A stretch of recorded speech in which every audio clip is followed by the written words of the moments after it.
আলেম সহ আজকের এই মাহফিলের বক্তাগণকে অন্তরের অন্তঃস্থল থেকে আমি শুভেচ্ছা জ্ঞাপন করছি। এই মুহূর্তে আমার সামনে যারা বসে আছেন, আমার সামনে আল্লাহ যিনাদেরকে কবুল করেছেন, সুবহানাল্লাহ বলে। নিজের ইচ্ছায় আপনারা এখানে আসতে পারেন নাই, আল্লাহ আপনাদের উপরে রহমত করেছেন, যার কারণে রহমানি জলসায় যিনারা বসে আছেন, আমি আমার অন্তরের অন্তঃস্থল থেকে আপনাদের সবাইকে শুভেচ্ছা জ্ঞাপন করছি।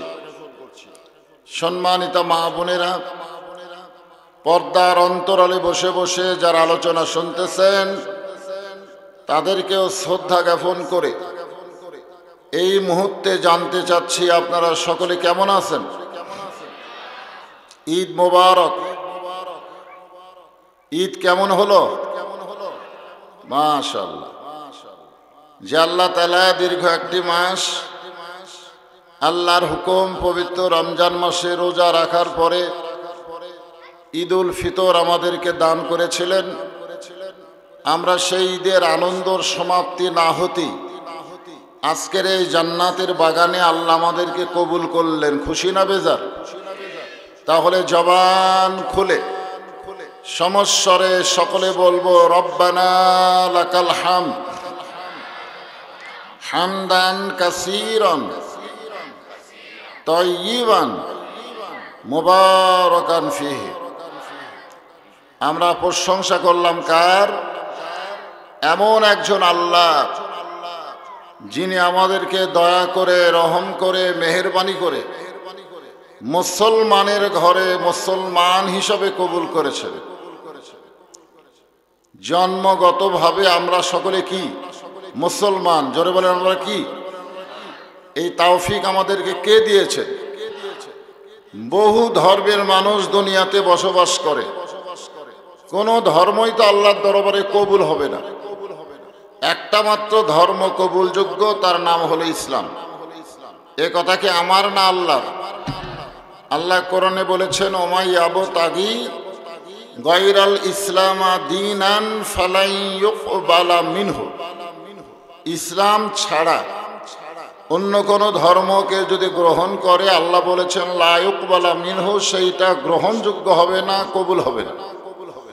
এই আয়াতের বিনিময়ে আমরা সকলে আল্লাহর কবুলযোগ্য ইসলামের জন্মগতভাবে মুসলমান। খুশি না বেজার?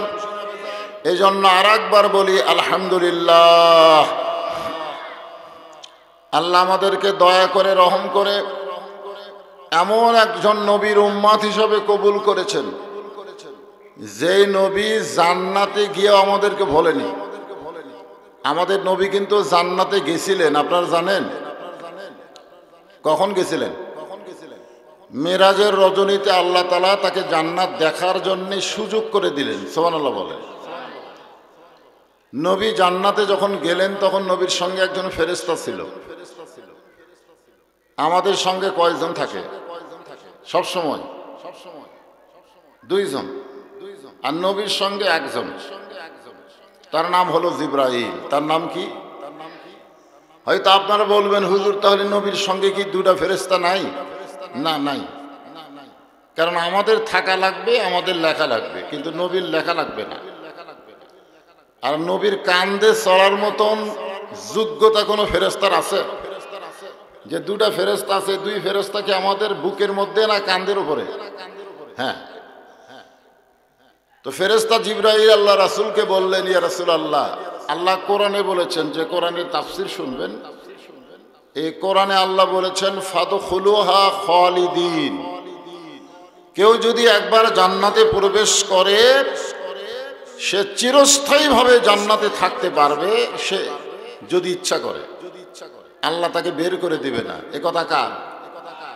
তা আপনি তো জান্নাতে ঢুকলেনই। আপনি যদি জান্নাত থেকে বের না হন, আল্লাহ আপনাকে বার করে দিবে না। দুনিয়া খুব কষ্টের জায়গা। আমাদের নবীর জন্য দুনিয়া কি খুব শান্তির না কষ্টের? আমরা যারা নবীর উম্মত হিসাবে দাবি করি, আমাদের জন্য দুনিয়া কি শান্তি না কষ্ট? কেউ যদি বলে হুজুর আমার কোনো কষ্ট নাই, কোনো টেনশন নাই, তাহলে বুঝবেন সে নবীর এখনো উম্মত হতেই পারে নাই। আমাদের নবী কি দুনিয়াতে শান্তিতে ছিলেন না কষ্টে ছিলেন? আর যেই বছর মেরাজ হয়েছে সেই বছরে নবীর জীবনে 3টা কষ্ট গেছে লাগাতার। কয় কষ্ট? 1 নম্বর কষ্ট হলো চাচা আবু তালেব মারা গেছেন। 2 নম্বর কষ্ট হলো দরদের বিবি খাদিজা মারা গেছেন। আর 3 নম্বর কষ্ট হলো তাইফের ময়দানে তাকে পাথরে রক্তাক্ত করা হয়েছে। তো জিবরাইল বললেন আপনি যদি জান্নাত থেকে বের না হন, আল্লাহ আপনাকে জান্নাত থেকে বের করে দিবে না। এমন কথা কি রাগের কথা না খুশির কথা? খুশি না? আমাদের জন্য খুবই খুশি। কিন্তু নবী এত রাগ করলেন, রাগ করে বললেন জিবরাইল, আল্লাহ যদি আমাকে জান্নাতে থাকার জন্য ঢুকতে বলতেন আমি জান্নাতে ঢুকতামই না। আল্লাহ শুধু আমাকে দেখার জন্য জান্নাতে ঢুকতে বলেছেন।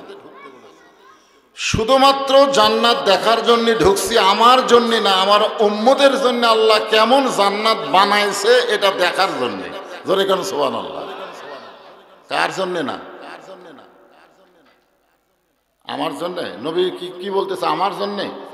আমার জন্য না, আমি জান্নাতে ঢুকেছি আল্লাহ আমার উম্মতের জন্য কেমন জান্নাত বানাইছেন এই জান্নাত দেখার জন্য।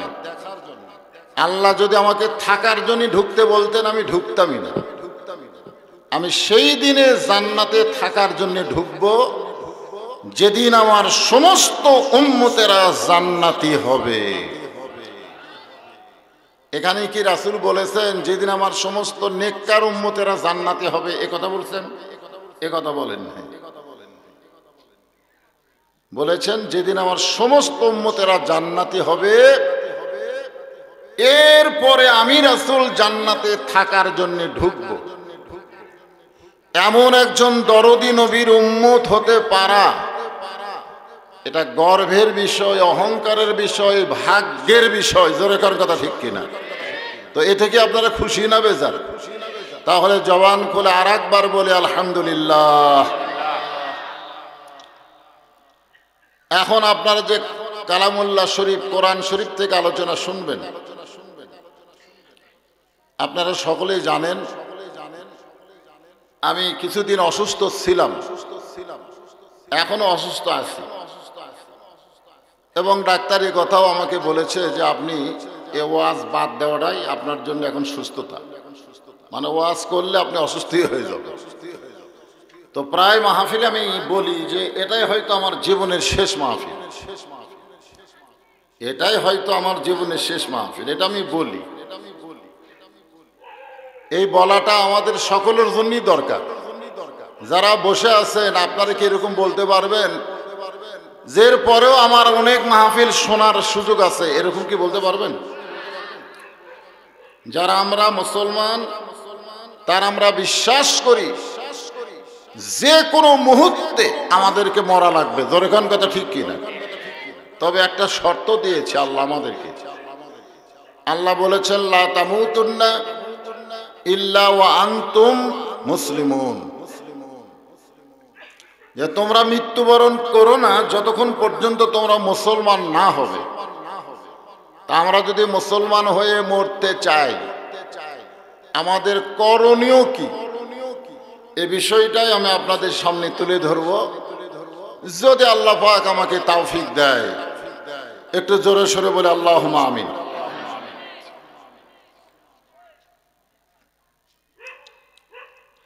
এই কুত্তা বুক বুক শুরু করলো কেন? এতক্ষণ কি এরকম করতেছিল নাকি? ছিল না? হ্যাঁ, প্যান্ডেল আসছিল এখানে, এখনই আসছিল। আচ্ছা আচ্ছা ঠিক আছে। তো একটা গান অবশ্য বাংলাদেশে কিছুদিন আগে আমি শুনছিলাম, আপনারা শুনছেন কিনা? কুত্তার বাচ্চা ফুটফুটা সুন্দর, শোনেন নাই? তা আমি তো মাঝে মধ্যে বলেন ও বলে, আমি কিন্তু এই গান প্রথম শোনার পর চুম করছিলাম যে কুত্তার বাচ্চা ফুটফুটা সুন্দর, এইটা কেমন কথা? কারণ আল্লাহ কোরআনে বলেছেন একেবারে চারটা শপথ করে বলেছেন, অতীন একটা, অজাইতুন দুইটা, অতৌরি সিনিন তিনটা, ওয়াহাজাল বালাদিল আমিন কয়টা শপথ? চারটা শপথ করে আল্লাহ বললেন লাকাদ খলাকনাল ইনসানা ফি আহসানি তাকওয়িম। চারটা শপথ করার পর আল্লাহ বললেন মানুষের বাচ্চা ফুটফুটা সুন্দর। জোরে গান সুবহানাল্লাহ। তাহলে আল্লাহ কি বলছে, কুত্তার বাচ্চা না মানুষের বাচ্চা? এখানে আল্লাহ কি বলতেছেন, খলাকনাল ইনসানা ফি আহসান। আহসান মানে চেহারা, এই ফি তাকবিম মানে চেহারা, আহসান মানে সুন্দর। তাহলে এখন আপনারা বলেন তো কুত্তার বাচ্চা সুন্দর না মানুষের বাচ্চা সুন্দর? তাহলে এই ছেলেটা কুত্তার বাচ্চা ফুটফুটা সুন্দর, এটা শোনার পর আমি চুম করছিলাম। কিন্তু পরে যখন বলল, পরে আরো কিছু কথা কয়নি। কি কইছে আপনারা শুনছেন? চাল চোর, গম চোর, ভোট চোর, এরকম কিছু চোরের কথা আছে না? চোরের কথা আছে না? এইগুলো যখন শুনলাম তখন আমার খেয়াল হলো আল্লাহ কিন্তু ওই আয়াতের পাশাপাশি আবার আর একটা আয়াত বলেছেন, সুম্মা রাদাদনাহু আসফালা সাফিলিন। কর্মদোষে এই ফুটফুটে সুন্দর মানুষের বাচ্চারাই হবে পশুর চাইতেও জঘন্য। তাহলে কুত্তার বাচ্চার চাইতেও মানুষের বাচ্চা কর্মদোষে বেশি খারাপ। যে মানুষের বাচ্চাগুলো এখনো রাস্তাঘাটে ঘুরতেছে, জোরে কোন কথা ঠিক কিনা? হায় হায় ঘোড়া। এই ঈদের দিন বিকেল বেলা থেকে ঘোরা শুরু হয়েছে। এই যে ঘুরতেছে, এই যে ছোটবেলা একটা গান শুনছিলাম, চাবি মাইরা দিছে সাইরা জনম ভরা ঘুরিতেছে। আপনারা শোনেননি? মানে এমন একটা চাবি মারছে যে চাবি মারার কারণে ওদের ঘোরাটাও বন্ধ হচ্ছে না।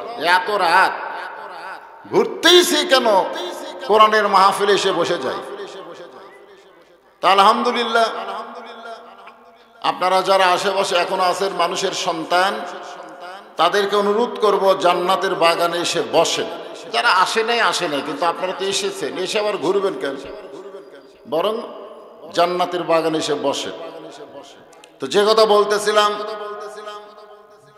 আমি যখন ওয়াজ শুরু করছি, শোনেন, হয়তো আপনারা বলতেছেন হুজুর আমি নতুন বক্তা, তা কিন্তু না। আমি যখন ওয়াজ শুরু করছি, আমার ওয়াজ শুরু করা থেকে আজ পর্যন্ত ওয়াজের বয়স হলো 36 বছর। কয় বছর? 36 বছর। যখন ওয়াজ শুরু করছিলাম তখন এলাকার মধ্যে আমার ওয়াজ ছিল। লাটু মাইক দেখছেন আপনারা, এখনকার ছেলেরা দেখেনি। লাটু মাইক, মুখ ঠেকে দেওয়া ওয়াজ করা লাগতো। আর চার কোনায় দড়ির ভাঙ্গা একটা খুঁটির মধ্যে ডুঙ্গি দিয়ে, দইয়ের ডুঙ্গি দিয়ে এরকম করে ঢোকা দিয়ে রাখতো। সেই সময় থেকে ওয়াজ করতাম, আমার কেউ চিনত না। কিন্তু 2003 সালে কি 4 সালে আমার একটা ওয়াজের রেকর্ড বের হয়েছিল। যে রেকর্ডটা হলো, আপনারা হয়তো অনেকেই শুনেছেন। প্রথম কথাই হলো তোমার হুঁশ নাই। এর শোনেননি আপনারা? এই তোমার হুঁশ নাই, এই ওয়াজের পর থেকে গোটা বাংলাদেশে মোটামুটি আমার একটা পরিচয় হয়ে গেছে। তা আমি তো এখন শারীরিকভাবে চরম অসুস্থ। আগামীতে ওয়াজ করতে পারবো কিনা তার কোনো গ্যারান্টিও নাই। তাই সে ওয়াজটাই আপনাদের সামনে আজকে নতুন করে আবার উপস্থাপন করতে চাই। আপনারা একটু মনোযোগ দিয়ে শুনবেন। তখন কিন্তু এই ভিডিও ছিল না। জোরে কোন কি ছিল না? এতে ক্যামেরা এগুলা কিছুই ছিল না। তখন কি ছিল? এই যে সামনে একটা টিভি দেওয়া, কি স্টেপ রেকর্ড রাখতো, আপনারা দেখেন না আগে। তারপরে এই যে এই মোবাইল ছিল না, এতে বাটন মোবাইল সব মুখের আগে স্টেজের উপরে দিত। ঠিক ওই সময়কার ওয়াজ। ওয়াজটা আপনাদের সামনে উপস্থাপন করতেছে এইভাবে। আমি কিন্তু আজকে নিয়ত করেছিলাম যে মান্দাতে যত মাহফিলি করি না কেন, কুসুম বা একটা নাম করা ঐতিহাসিক জায়গা, জোরে কোন ঠিক কিনা, এত মানুষ হবে যে মানুষের পর মানুষ। অবশ্যই আপনারা জানেন যে মান্দায় আমি যত মাহফিল করছি, কোনো মাহফিলে মানুষ বসার জায়গা হয়নি, দাঁড়িয়ে থেকে আবার শুনছে, ঠিক কিনা বলেন? প্রায় মাহফিলে সবই। কিন্তু আজকে ঐতিহাসিক জায়গায় এসে আমি নিজে ইতিহাস হয়ে গেলাম। জায়গার নাম ঐতিহাসিক, ইতিহাস হয়ে গেছি। যে অবশ্য বিশাল প্যান্ডেল, প্যান্ডেল কিন্তু একেবারে ছোট মোটো না, অনেক বড় না, বিশাল প্যান্ডেল এনারা করেছিলেন যে হাজার হাজার লোক আসবে। এখানে হাজার হাজার লোক 2 দিন হলে আসতেওছে, ঠিক কিনা? কয়দিন হলে? ঈদের দিন বিকেল বেলা থেকে আসা শুরু হয়নি। আজও তো যখন আমি আসলাম তখনও তো রাস্তায় কম দেখলাম না, তো মনে করছিল হয়তো কোরআনের মাহফিল, এজন্য বিশাল একটা প্যান্ডেল করেছে, প্যান্ডেল পরিপূর্ণ হয়ে যাবে, দরকার নাই। আল্লাহ যাদেরকে কবুল করেছেন সবাই বলে আলহামদুলিল্লাহ।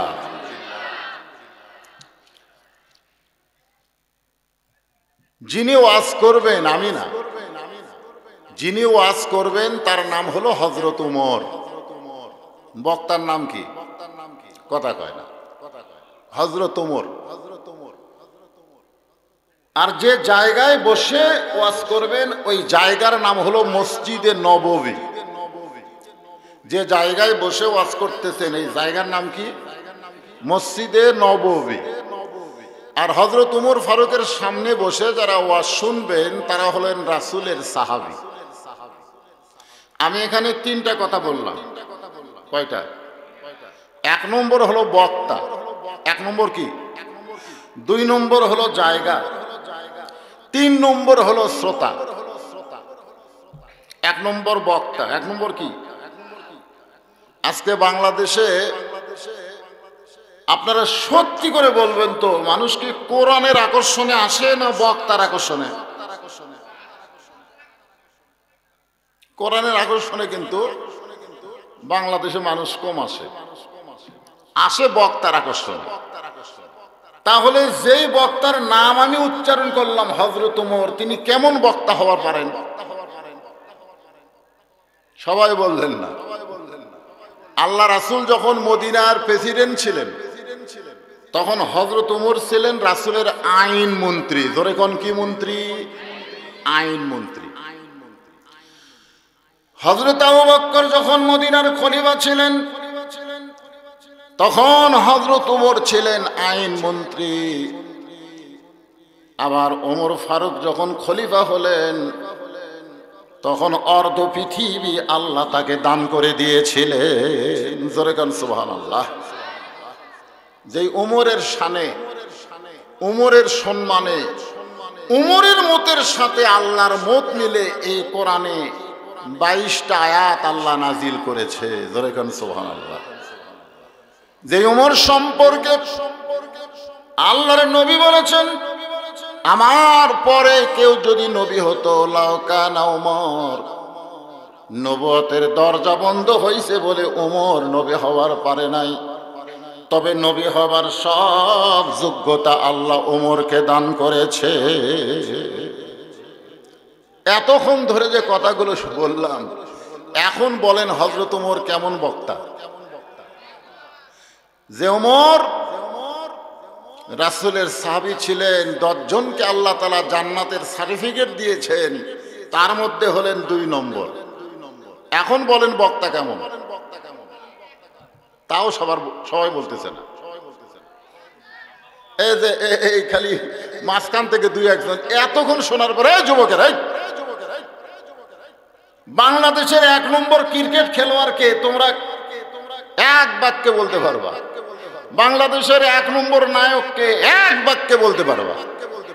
1 নম্বর গায়ককে একবারে বলবে। কিন্তু ওমর ফারুক সম্পর্কে এতক্ষণ বলার পরেও 1 নম্বর বলতে তোমাদের মুখত লাগাম কে দিছে? হ্যাঁ, বলেন সবাই, বক্তা হিসেবে হযরত ওমর কয় নম্বর? এবার বোঝা গেল। এখন 2 নম্বর হলো জায়গা। যে জায়গায় বসে তিনি ওয়াজ করতেছেন এই জায়গা হলো মসজিদে নববী। এ কুসুম্বি না, কুসুম্বি না, মসজিদে নববী, যেখানে 1 রাকাত নামাজ পড়লে আল্লাহ তার আমল নামায় 50,000 রাকাত নামাজের সওয়াব দেয়। যেই মসজিদের এক সাইডে স্বয়ং আল্লাহর নবী ঘুমায়া আছে, মারা গেছে না ঘুমায় আছে? হ্যাঁ, ঘুমায় আছে। তাহলে মসজিদে নববী জায়গা হিসেবে কেমন জায়গা? এবার বলতে আবার আপত্তি করতেছেন, বক্তারটা সবাই বলছেন মসজিদ নববী জায়গা হিসেবে কেমন জায়গা? মাশাআল্লাহ। এখন যারা সামনে বসে ওয়াজ শুনতেছে তারা সকলেই হলেন নবীর সাহাবী। যেই সাহাবী সম্পর্কে আল্লাহ কোরআনে বলেন রাদিয়াল্লাহু আনহুম ওয়া রাদু আন যালিকা লিমান খাশিয়া রাব্বা। নবীর সাহাবী যারা বিনা হিসাবে জান্নাতি তারা। এখন বলেন শ্রোতা হিসাবে সাহাবীরা কেমন শ্রোতা? মাশাআল্লাহ।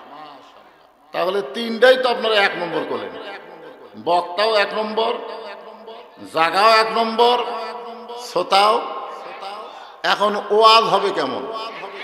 মাশাআল্লাহ, সুবহানাল্লাহ। কারণ বোঝা যায় যেমন বক্তা তেমন ওয়াজ। জোরে কোন কথা ঠিক কিনা? হযরত ওমর আল্লাহর প্রশংসা করলেন। আজও বাংলাদেশের যত বক্তা ওয়াজ করে ওয়াজ শুরু করার আগে প্রশংসা করে কার? আল্লাহর প্রশংসার সঙ্গে সঙ্গে নবীর প্রতি দরুদ পড়ে। প্রশংসার সঙ্গে সঙ্গে নবীর প্রতি দরুদ পড়ে। কোন ইবাদতের মধ্যে শোনেন আল্লাহ আছে নবী নাই, সেই ইবাদত আল্লাহর দরবারে কবুল হবে না। কি হবে না? ইবাদত কবুল করতে গেলে নবী লাগবে। জোরে কোন কি লাগবে? আপনারা বলেন তো, আযানের মধ্যে নবী আছে না নাই? নামাজের মধ্যে নবী আছে না নাই? কোরআনের মধ্যে নবী আছে না নাই? কলেমার মধ্যে নবী আছে না নাই? মাশাআল্লাহ। আল্লাহর প্রশংসা, নবীর প্রতি দরুদ পড়ে। হযরত ওমর যখন ওয়াজ শুরু করবেন, ওয়াজ যখন শুরু করবেন এমন সময় পিছন দিকে একজন সাহাবী দাঁড়িয়ে আছে। একজন দাঁড়িয়ে আছে। আমার আগে যে বক্তা ওয়াজ করলো খালি বারবার কি বললো? আপনারা আসেন বসেন, আসেন বসেন। কারণ বক্তারা যখন ওয়াজ করে শ্রোতারা তখন দাঁড়িয়ে থাকলে এটা ওয়াজিব কি করলো? দাঁড়িয়ে থাকা এটা ভালো না খারাপ? বসা হলো আদবি, দাঁড়ানো হলো। তো ওমর ফারুক তাকায় দেখে একজন সাহাবী দাঁড়িয়ে আছে। ওমর ফারুক বললেন এজলেস, বসো বসো। সবাই দাঁড়ায় বসে গেছে, তুমি দাঁড়ায় আছো কেন? এমন সময় ওই সাহাবী বলতেছেন আমির আল মুমিনিন, আমি আপনার ওয়াজ শুনতে আসি নাই, আমি আপনাদেরকে ওয়াজ শোনাবার চাই। ওই দাঁড়ানো সাহাবী কি বলতেছে? আমি আপনার ওয়াজ শুনবার আসি নাই, আমি আপনি সহ আপনাদেরকে ওয়াজ শোনাবার চাই। আপনারা কোন? আমি এখানে স্টেজে বসে আছি, এখন যদি পিছন দিক থেকে কোনো লোক দাঁড়িয়ে বলতেছে হুজুর, আমি বললাম ভাই বসেন। ও যদি বলে আমি তো আপনার ওয়াজ শুনবার আসি নাই, আমি আপনাকে ওয়াজ শোনাবার চাই, তাহলে আপনারা শ্রোতারা কি ঠান্ডা থাকবে না গরম হবেন? তো ওমর ফারুকের মতন বক্তা যেখানে ওয়াজ করবে সেখানে একজন পিছনে দাঁড়ানো সাহাবী, তাও পরিচিত না, বেদুইন সাহাবী, ওই পাহাড়ের গুহা টুহায় থাকে, নির্দিষ্ট কোনো জায়গায় থাকে না। এই সাহাবীগুলা রাসূলকে বেশি সময় পায়নি, মাঝে মধ্যে নবীর কাছে আসতেন, এদেরকে বলা হয়তো বেদুইন সাহাবী। সেই বেদুইন সাহাবী বলতেছে, আমি ওয়াজ শুনতে আসি নাই, আমি আপনি সহ সবাইকে একটু ওয়াজ শোনাবার চাই। সঙ্গে সঙ্গে ওমর ফারুকের কাছে যে সাহাবী ছিলেন, আল্লাহ রাসূল বলেছেন, আমি যখন থাকবো আমার সব সময় কাছে থাকবে হযরত আবু বকর, আমি যখন থাকবো না আবু বকরের সব সময় কাছে থাকবে হযরত ওমর, হযরত ওমরের সব সময় কাছে থাকবে হযরত ওসমান, আর হযরত ওসমানের সব সময় কাছে থাকবে হযরত আলী। ধরে কান সুবহানাল্লাহ। তাহলে বক্তার সবচাইতে কাছের সাহাবী ওসমান গনি, কারণ রাসূলও নাই আবু বকরও নাই, বক্তা কে? ওমর। তাহলে কাছে কে? ওসমান গনি দাঁড়িয়ে বলতেছে, এই মিয়া তোমার হুঁশ নাই? ওমর ফারুকের মতন বক্তা যেখানে ওয়াজ করে সেখানে তোমার মতো মানুষের ওয়াজ শুনবে কে? আপনারা বলেন তো, কথা কি ভুল কইছে? আজকে যদি মানুষ যে যাই বলুক, আপনারা যে যাই বলেন, বাংলাদেশের মধ্যে সবচাইতে বড় বক্তার নাম কি? আর একটু ভালো করে কোন বারে?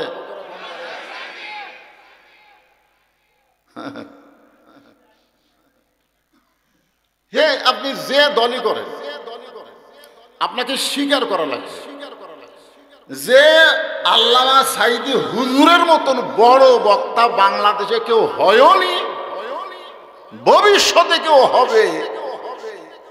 কবি নজরুলের মতন কবি বাংলাদেশে কেউ হয়নি, ভবিষ্যতে কেউ হবে। আব্দুল আলিমের মতন শিল্পী কেউ হয়নি, ভবিষ্যতে কেউ হবে।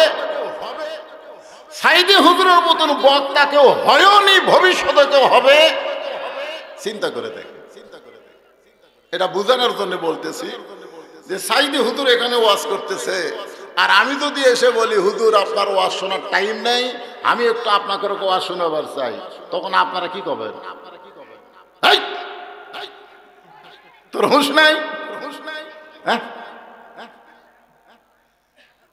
সঙ্গে সঙ্গে হযরত ওমর বললেন, আতিউল্লাহ ওয়া আতিউর রাসূল ওয়া উলিল আমরি মিনকুম, আল্লাহর আনুগত্য করো, নবীর অনুসরণ করো।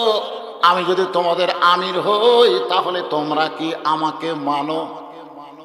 ওসমান, ওই বেদুইন সাহাবী ওয়াজ করতে চেয়েছে, তার মানে শ্রোতার বিরুদ্ধে না, ওই সাহাবী হয়েছে বক্তার বিরুদ্ধে। ধরে কোন কথা ঠিক কি না?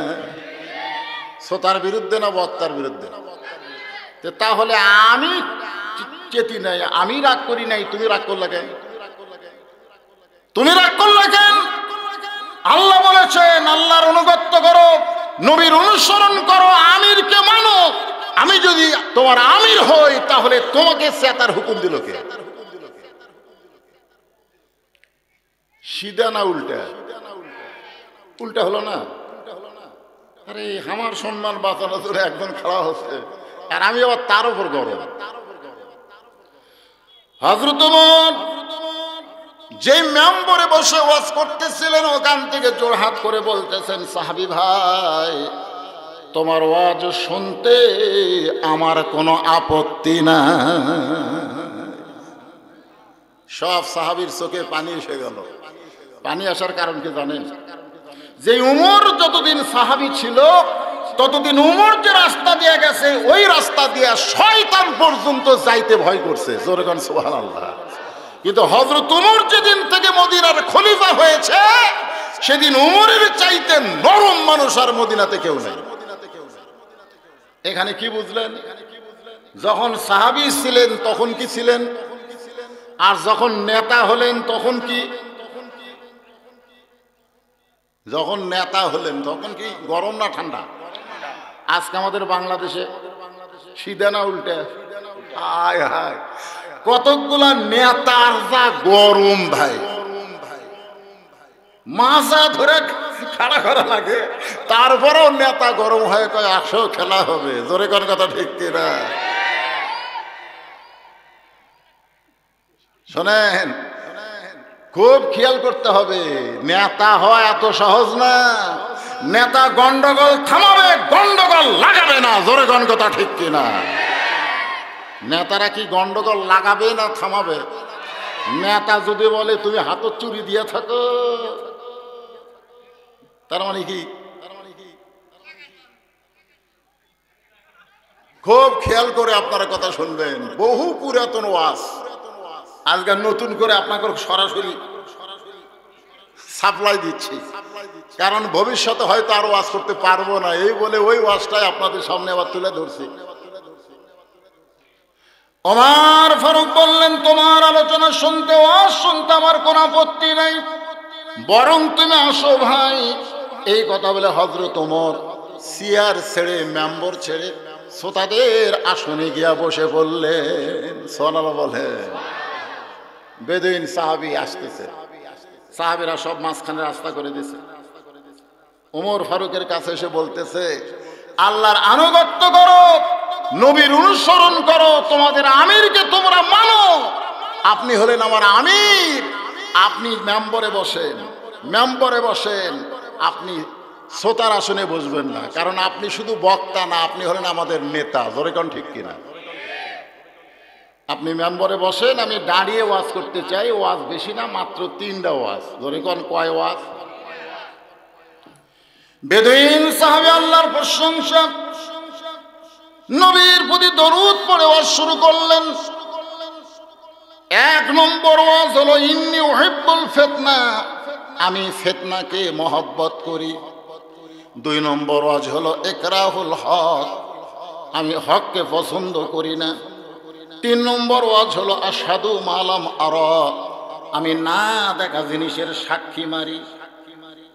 কয় ওয়াজ? 1 নম্বর ওয়াজ কি? আমি ফিতনাকে মহব্বত করি। আল্লাহ রাসূল বলেছেন, আল ফিতনাতু আশাদ্দু মিনাল কতল, আল ফিতনাতু আশাদ্দু মিনাল জিনা। ফিতনা হলো কতলের চাইতেও, জিনার চাইতেও মারাত্মক গুনাহ। এই রমজান মাসে যেদিন চাঁদ উঠিছে সেদিন থেকে ফিতনা শুরু হচ্ছে। তারাবি 20 রাকাত না 8 রাকাত, 20 রাকাত না 8 রাকাত। জোরে কোন কথা ঠিক কিনা? কত ফিতনা! আগে কিন্তু আমরা 4 রাকাত নামাজ পড়ার পরে বসে থেকে একটা দোয়া পড়তাম। জোরে কোন ঠিক না?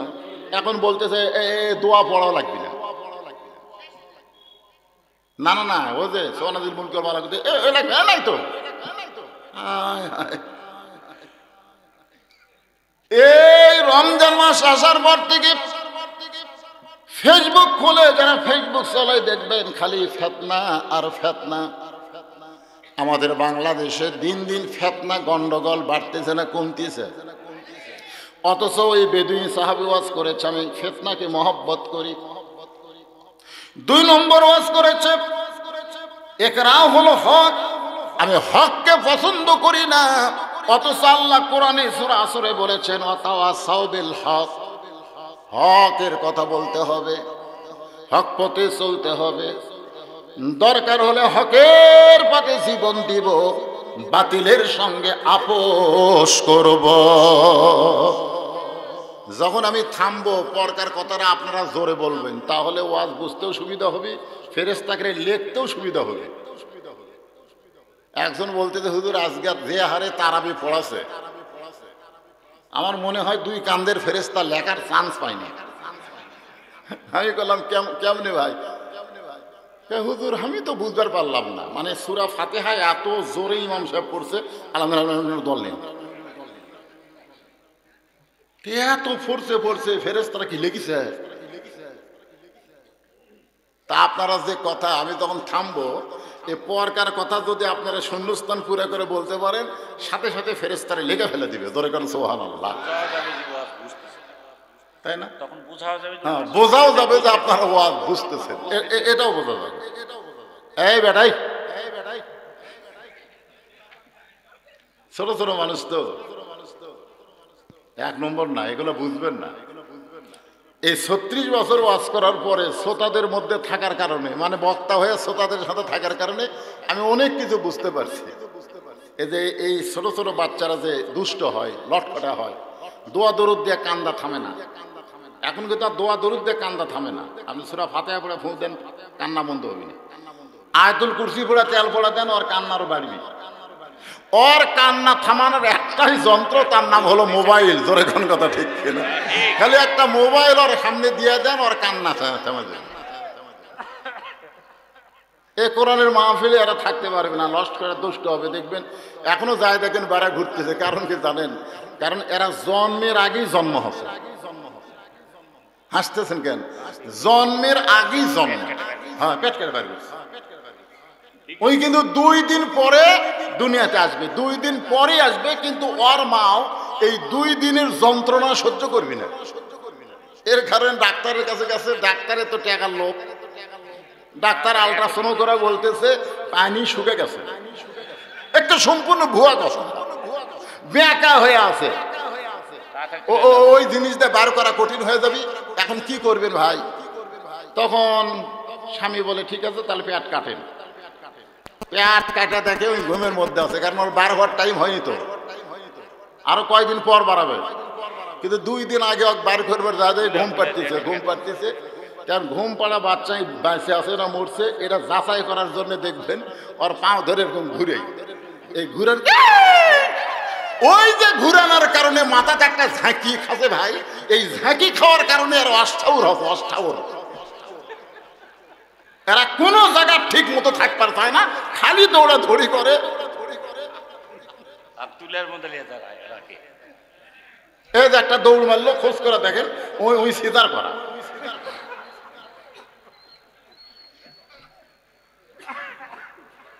কি মন খারাপ করতেছেন? আল্লাহর এটা আবার কি দিলেন ভাই? আচ্ছা ঠিক আছে, একটু ওয়াজটা শুরু করি না। টাকা তো আদায় করা লাগবে, সে আদায় নয়, সে আদায় নয় তো। আপনাদের এলাকার মসজিদে মানুষ প্রচুর টাকা দেয়, চাওয়া লাগে না, এমনি দেয়। আমাকে একজন বললো হুজুর 3 মাস 4 মাস পরে বাক্স খুললে 6 লাখ 5 লাখ টাকা হয়, এমনি দেয়। আর মাদ্রাসা চাইয়া টাকা দিল না। জোরে কোন কথা ঠিক কিনা? কেরে মসজিদের টাকা কোন জায়গাত লাগাবি? তারপরে মানুষ দিবি। আর মাদ্রাসায় এতিম বাচ্চারা লেখাপড়া করতেছে, সেই মাদ্রাসা সরকার চালাবে না, আপনাদের মতন আল্লাহওয়ালাদের দ্বারা চলবে। জোরে কোন কথা ঠিক কিনা? হ্যাঁ, কিন্তু দিলেন না তো, যা দিলেন। তা আমাকে বলতেছে হুজুর আপনার তেমন কোনো দায়িত্ব নাই, খালি ভিতরে একটা রুমাল ছাড়া দিবেন। এই রুমালের মধ্যে 10, 20, 50, 100 টাকা যে যা পারবে দিবে। তো আজ এখন আমি শুরু করিনি। আপনারা মনে করেন না যে ঘড়ি ডেকে আমি ওয়াজ করব। আমি আপনাকে দেখবো আর ওয়াজ করবো। এখন রাত কয়টা বাজবি সেটা পরের কথা। আমার কথা কি বুঝতে পারলে? তো এরাও তো জানে যে হুজুরের ওয়াজ তো সেই লম্বা টাইম ওয়াজ করে, কমপক্ষে 2-2.5 ঘন্টা তো করেই।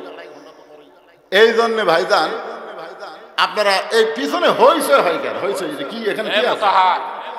এখানে কি আছে? কি আছে? এটা আছে কি?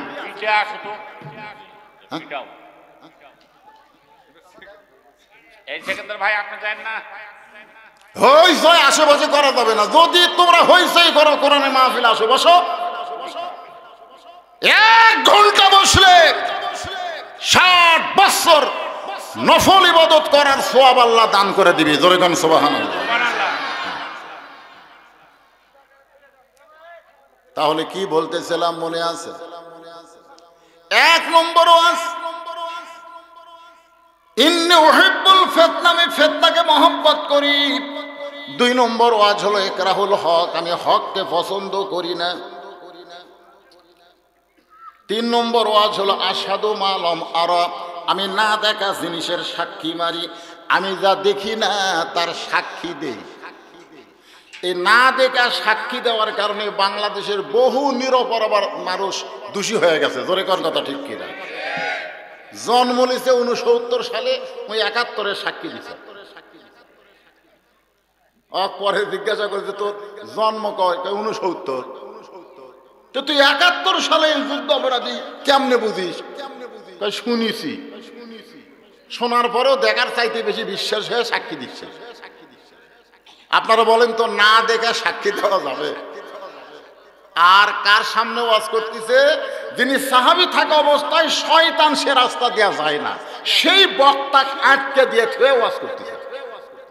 আর কাদের সামনে করতেছে? যারা হলেন নবীর সাহাবী, যাদের সামনে আল্লাহ বলেছেন বিনা হিসাবে তারা জান্নাতি। জোরে কোন সুবহানাল্লাহ। আর যে জায়গায় দাঁড়ায় ওয়াজ করতেছে সে জায়গাটা হলো মসজিদে নববী। ওমর ফারুক নিজের রাগকে সেক দিয়ে বললেন, ওয়াজ পাল্টাও, ওয়াজ পাল্টাও। ওয়াজ করার নামে ব্যাকওয়াজ করা যাবে না। ওয়াজ করার নামে ব্যাকওয়াজ, ব্যাকওয়াজ বোঝেন না? আজকে সংসদের মধ্যে জনগণের কথা বলতে হবে। জনগণ কিভাবে আছে, কষ্টে আছে না দুঃখে আছে? এই যে রমজান মাসে কারেন্টের যা অবস্থা হয়েছিল, আপনাকে এলাকার খবর কি? আমার শ্বশুরকে বললাম কারেন্টের খবর কি? তুমিও যা কারেন্টও তাই। তাই বলে আমার সাথে কারেন্টের তুলনা দিলেন কেন? বলে তুমি যেমন মাঝে মধ্যে আসো থাকো না, কারেন্টও তাই আসে ঠিকই থাকে না, আসে ঠিকই থাকে না। তাহলে কি বলতে হবে? আর কি বলতেছে? আগে করো এমন আখেরের কাজ, ধ্যান যোগে হয় দিলের নামাজ। ও তোমার পাঞ্জে গানা নামাজ পড়া লাগবে না। ওরে শরীয়তের মৌলানা চোখ দুইটা করলা কানা, শরীয়তের মৌলানা চোখ দুইটা করলা কানা। কোরআন হলো 90 পারা, তোমরা খুঁজা পাইলা না। পাঞ্জে গানা নামাজ পড়া লাগবে না। এমন কথা যে বলেছে সে 90% মুসলমানের দেশে থাকতে পারবে? হ্যাঁ, থাকতে পারবে। কিন্তু এমন থাকার থাকা সংসদের মধ্যে ঢুকে গেছে। জোরে কর কথা ঠিক কিনা? মাঝে মধ্যে বলে সিয়াসাত তার হাফেজ। কি বলতেছে? আগে করর এমন আখিরের কাজ, ধ্যান যুগে হয় দিলের নামাজ, পাঞ্জে গানা নামাজের দরকার নেই।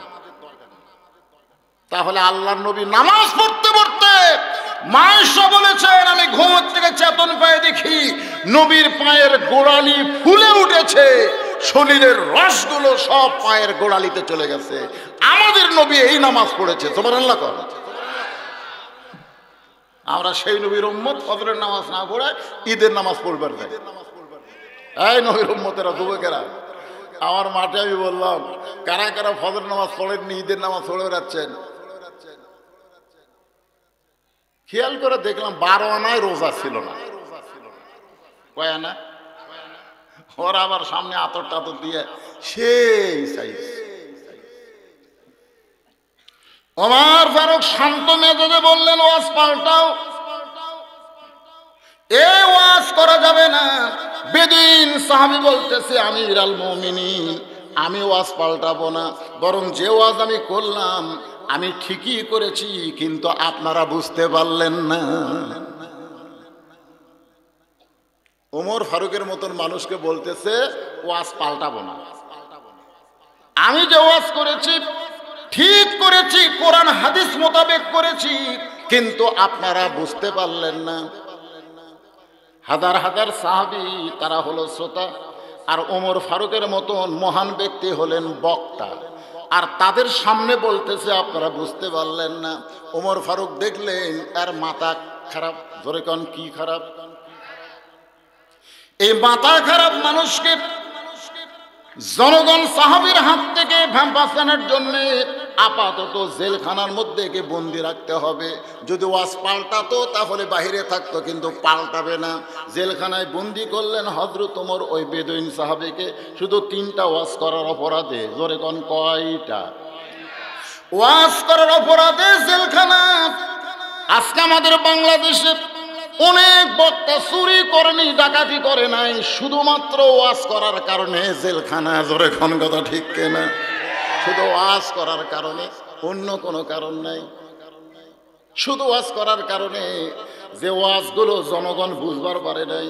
আপনার বলেন তো, কেউ যদি বলে এখন আওয়ামী লীগ ক্ষমতায় আছে, কেউ যদি বলে আমার দল ক্ষমতায় আছে, ও বুঝবার না পারার কারণে কথাগুলো বলতেছে।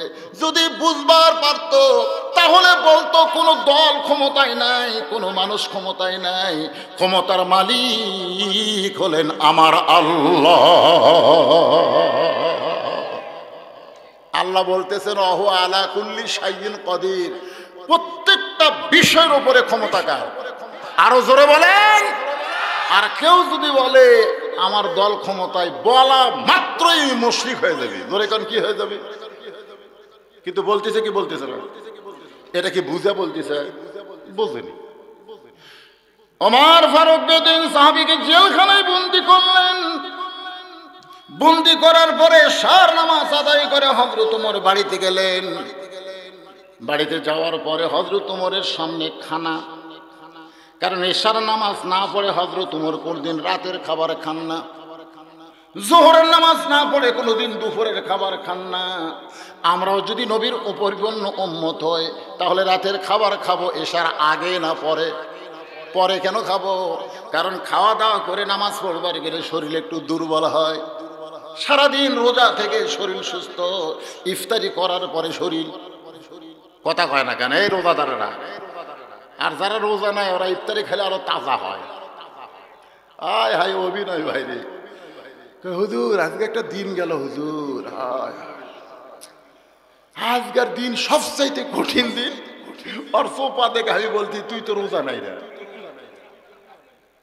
হুজুর আপনি কেমনে বুঝলেন? যারা রোজা আছে তাদের চেহারা দেখলে বোঝা যায়। জোরে কোন কথা ঠিক কিনা? যতই অভিনয় কর কাম হবে না। একটু মনোযোগ দিয়ে শুনবেন। ওমর ফারুকের নামাজের পরে বাড়িতে খাবার বসলেন। ওমর ফারুকের বিবি খাবার দিয়া একটু দূরে দাঁড়িয়ে তার স্বামীর খাবার দেখেন, একটু দূরে দাঁড়িয়ে থাকেন। কারণ স্বামী যখন খায় স্বামীর কাছে থাকতে শরম পায়। কারণ হযরত ওমর প্রত্যেক দিন খাবার শেষ করে দুই হাত তুলে দোয়া করে বলেন, আল্লাহ যে বউটা আমাকে এত সুন্দর করে রুটি তৈরি করে হালুয়া তৈরি করে দিল, আমার সেই বউটাকে নিয়ে আমি জান্নাতে থাকবার চাই। মাবুদ জান্নাতে আমার কোনো হুরের দরকার নাই, আমার আব্দুল্লাহর মাকে নিয়ে আমি জান্নাতে থাকবার চাই। জোরে কান সুবহানাল্লাহ। আপনারা বলেন তো, কোনো স্বামী যদি দোয়া করে আল্লাহ আমার বউকে নিয়ে আমি জান্নাতে থাকবার চাই, আমার জান্নাতে হুরের কোনো দরকার নাই, তাহলে সেই বউটা স্বামী ভক্ত হবে কম না বেশি? আর আমরা কি দোয়া জোরে জোরে জোরে বিশেষ করে বলছেন, আল্লাহ জান্নাত দিও, আল্লাহ জান্নাত একটা হুর দিও। বউ খালি কান ফেলে আসে, কে রে হুর কি রে, মনাদার শেষ করতে ধরছে। আচ্ছা তুমি যে বললে আল্লাহ আমাকে জান্নাত দিও, জান্নাত একটা হুর দিও, হুর কি? বলে হুর হলো সুন্দরী, তোর মতন বেসাইদা না। দুনিয়াতে ঠকছি ঠকছি, মরার পরে আমি ঠকবো না রে। আমার সামনে কত সুন্দরী মেয়ে যায়, আর আমার এটা একটা বউ। তুই কি মনে করছিস তোকে জান্নাত লিয়া থাকবো এই বেসাইদা? এই জন্য আল্লাহ যেন একটা হুর দেয়। বউ কয় কে রে, কারেন্ট গেলে আমি বাতাস করি, গরমের মধ্যে আমি ভাত পাক করে আর সামনে দেই, আর হামাক বাদ দিয়ে হুর চাই। এখন বউ ফজরে নামাজের পরে জোরে দোয়া করতেছে, আল্লাহ আমাকে জান্নাত দিও, জান্নাত একটা হুরে দিও। স্বামী চিল্লাও, রে বউ হুরা কি রে? বলে হুরা হলো সুন্দর যুবক, তোমার মতন পাও ফাটা না। তুমি ল্যাপও ছিড়ছো, আমার পাও ছিড়ছো, এমন পাও ফাটা স্বামী আমি দুনিয়াতে পাইছি, কপাল খারাপ, জান্নাতের আমি চাইনি। আপনারা বলেন তো ফেতনা বাড়বি না কমবি? ওমর ফারুক খাওয়ার পরে এই দোয়া করতেন, যার কারণে বিবি লুকায়া লুকায়া স্বামীর দোয়াটা শুনতেন। কিন্তু আজকে হযরত ওমর ফারুক খাবার বসে দোয়া পড়তেছেন, আল্লাহুম্মা বারিক লানা ফিমা রাযাকতানা ওয়া কিনা আযাবান নার। এই দোয়াটা পড়ে বিসমিল্লাহ বলার পরে রুটি ছেড়ে হালুয়া নিয়ে যখন মুখে দিবার যাবেন, এমন সময় আল্লাহর কোরআন বলতেছেন, ইন্নাল্লাহা ইয়ামুরুকুম আন তুআদ্দুল আমানাতি ইলা আহলিহা ওয়া ইযা হাকামতুম বাইনান নাস আন তাহকুমু বিল আদল। প্রকৃত রোজাদার যারা হবে তারা 12 আইটেম দিয়ে ইফতার করবে না, পাশের বাড়ির গরিব রোজাদারের সামনে ইফতার আছে কিনা আগে খোঁজ খবর নিবে। জোরে কোন কথা ঠিক কিনা? ওই 12 আইটেম আবার ফেসবুকে আপলোড দেয়। আল্লাহ কয় তোর রোজা ওই রোজা, ইফতার খাওয়ার রোজা। কয় আইটিম, কথা কয় না কেন? মর খাওয়া, মর খাওয়া। এরকম আছে না নাই? জোরে কেন আছে না নাই? যা মন চাই সেটাই কিনতেছে। কে ভাই এত কি? কলা কিনতেছে, তরমুজ কিনতেছে, বুট কিনতেছে, বুন্দা কিনতেছে, চানাচুর কিনতেছে, যা পাচ্ছে তাই কিনতেছে। একেবারে টেবিল ভরে বসে আছে। হায় হায়, 12 আইটেম। এর আবার ছবি তুলতেছে। তুলে আজকে গরিবের ইফতার ভাই, সবাই দোয়া করবে। আল্লাহ কয় তোর চাপাত লাগতে হবি রে। আল্লাহ কোরআনে বলেন, ইন্নাল্লাহা ইয়ামুরুকুম আন তুআদ্দুল আমানাতি ইলা আহলিহা ওয়া ইযা হাকামতুম বাইনান নাস আন তাহকুমু বিল আদল।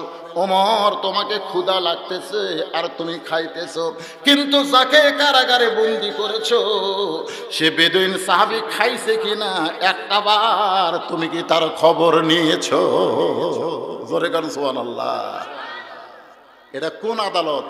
Supreme court? এটা কোন আদালত থেকে কথা বলতেছে? এটা সুপ্রিম কোর্ট না বিবেক? জোরে বলেন। ওই যে হাকামতুম বাইনান নাস আন তাহকুমু বিল আদল। প্রত্যেকটা মানুষের ভিতরে একটা করে আদালত আছে। জোরে করে আছে না নাই? আছে। কোনটা ন্যায় কোনটা অন্যায় এটা প্রমাণ করার জন্য সুপ্রিম কোর্টে যাওয়া লাগবে না। আপনি নিজের বিবেককে প্রশ্ন করেন।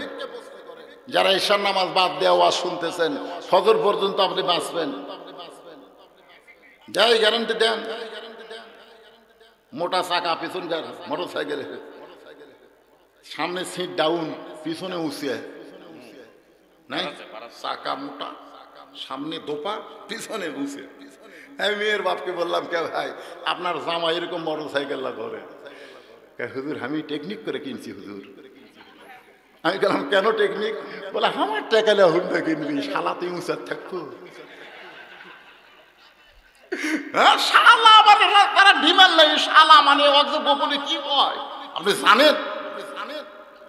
যারা শ্বশুরের টেকালে মোটর সাইকেল কিনে, শ্বশুর তা কি কয়? আব্বা কয়, আব্বা মুখত কয়, কিন্তু মনে মনে আমার মেয়ে থাকবে পিছনের সিট উঁচে, আমার মেয়ে থাকবে উপরে, আর ঘাড়ের উপর হাত দিয়ে থাকবে, ঘাড়ের উপর হাত। এইরকম মোটর সাইকেল নিয়ে যারা ঘুরতেছ, বাড়ি থেকে বের হইছ, বাড়ি যাবার পারবা তার কোনো গ্যারান্টি আছে? তাহলে বিসমিল্লাহি মাজরিহা ওয়া মুরসাহা ওয়া ইন্না রাব্বুকা লাগাফুরুর রহিম। জোরে কোন সুবহানাল্লাহ। ওমর, ক্ষুধা লাগতেছে আর তুমি খাইতেছো, কিন্তু যাকে কারাগারে বন্দি করছো সে খাইছে কিনা একটা বার খবর নিছো? সঙ্গে সঙ্গে হযরত ওমর রুটির জায়গায় রুটি, হালুয়ার জায়গায় হালুয়া রাইকা দিয়া ওইটা টোপলা করে বাড়ি থেকে রওনা দিলেন। ওমর ফারুকের বিবি দূর থেকে দেখে চিন্তা করে, যেই স্বামীটা খাওয়ার পরে আমার জন্য দোয়া করে, আজকে সেই স্বামী না খায় টোপলা করে কোথায় গেলেন? ওমর ফারুক চলে গেলেন বেদুইন সাহাবীর কারাগারের দরজায়, সালাম দিয়ে বললেন, ভাইজান আপনার জন্য এই যে খাবার এনলাম, আপনি খাবারটা গ্রহণ করেন। বেদুইন সাহাবী খাবার গ্রহণ করে বলতেছে, আল্লাহর কোরআন দিয়ে যখন রাষ্ট্র চলবে তখন নেতা খাওয়ার আগে জনগণ আগে খাবে। আল্লাহর কোরআন দিয়ে যখন রাষ্ট্র চলবে, মানুষের তৈরি আইন দিয়ে না, স্বয়ং আল্লাহর কোরআন দিয়ে যখন রাষ্ট্র চলবে তখন নেতারা খাওয়ার আগে গরিবেরা আগে খাবে, ধনীরা খাওয়ার আগে গরিব খাবে। জোরে কোন কথা ঠিক? ফেতরা নেওয়ার জন্য, জাকাত নেওয়ার জন্য সব ধনীকের বাড়ি যায়। ধনীর বাড়ি যায় আর কয়, চাচা আজকে তো দেবো না, বা 23 তারিখে রে নিয়ত করছি রমজানের 23 তারিখে দেব। যতগুলো লোক আছে প্রত্যেকটা লোক 23 তারিখের কথা কছে। আর একজন ভিডিও ম্যানক কছে তুই আসিস, ওই টাকা দিচ্ছে 500 করে, ওটা আবার ভিডিও করতেছে। মানুষের তৈরি করা আইন দিয়ে যখন রাষ্ট্র চলবে তখন গরিবেরা যাবে ধনীর দরজায়, আর আল্লাহর কোরআন দিয়ে যখন সমাজ চলবে, তখন ধনীকে যেতে হবে গরিবের দরজায়। জোরে কোন কথা ঠিক কি না? যারা বলবে আমার 100 টাকার মধ্যে তো 2.5 টাকা আছে, ভাই তুই 2.5 টাকা না নিলে আমার পবিত্র হওয়ার কোনো বুদ্ধি নাই। যাকাত এক অর্থ হলো পবিত্র হওয়া। ধর টেকালে ভাই, এই যে 1 লাখ টাকা ছিল তো 2,500 লে, মাফ কর। গরিবের কি মোশন নেই? তোর বিল্ডিং ছাড়া আমার দরজাত কেড়ে নেব না, মাফ কর। আর এক গরিবের দরজাত গেছে, ওই যাওয়ার আগে দরজা বন্ধ করে দিস। ধনী কয় কামি সারা রে, টেকালা না হয়ে যদি গরিব হতাম তাহলে মজা মেরে দরজা খুলে বসে থাকতাম। দেখছেন আল্লাহর কোরআন। নেতার খাওয়ার আগে জেলখানার কয়েদি খাবার পায়।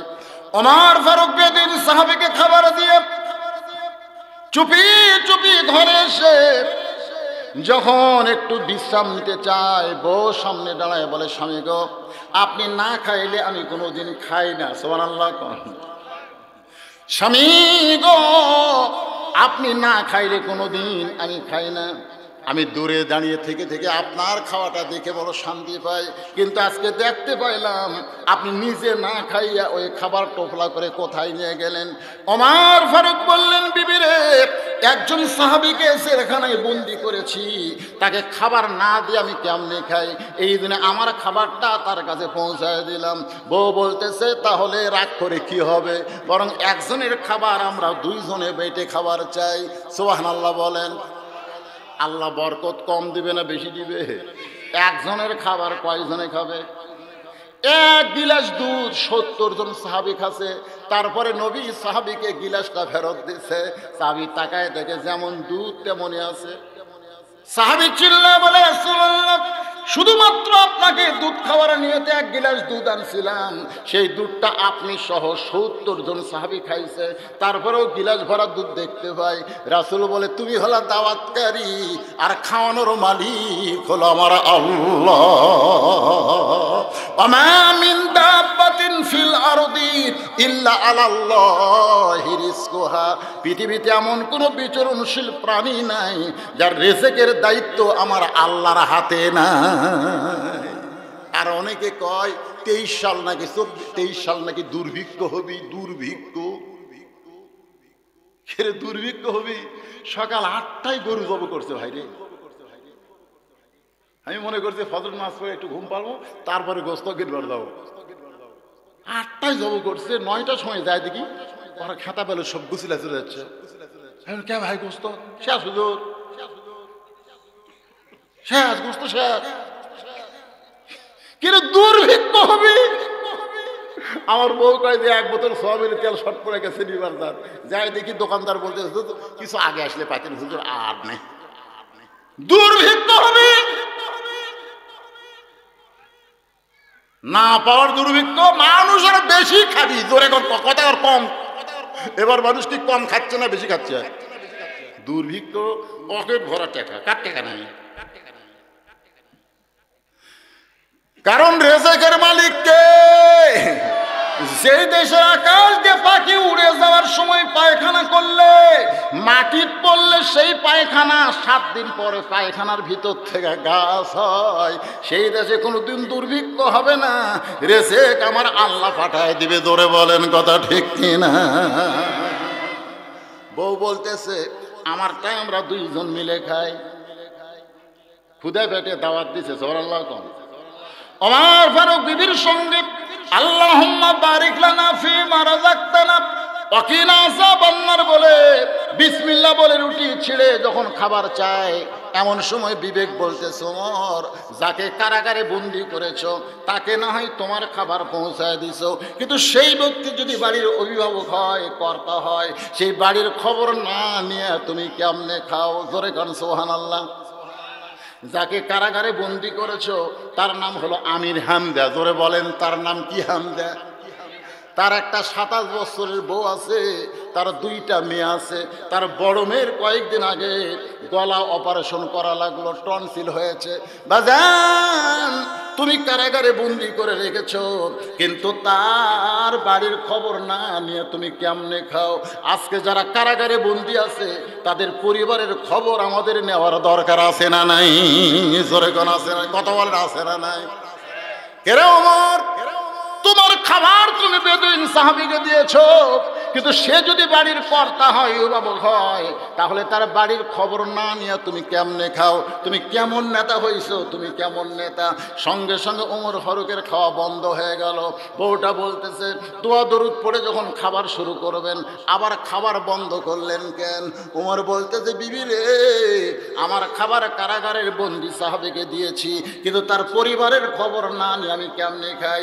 সঙ্গে সঙ্গে বিবি নিজে না খাইয়া টোপলা বান্দা স্বামীর হাতে দিয়ে বলতেছে, তাহলে আমিও খাবো না, আপনিও খাবেন না, তার পরিবারের প্রতি এই খাবার আপনি পৌঁছায়া দেন। জোরে গান সুবহানাল্লাহ। পরিবার মানে বোঝেন, স্বামী যদি জেলখানায় বন্দি থাকে তাহলে বাড়িতে কে আছে? বউয়ের কাছে কাক পাঠাচ্ছে? এ কথা কয় না কেন? কাক পাঠাইতেছে।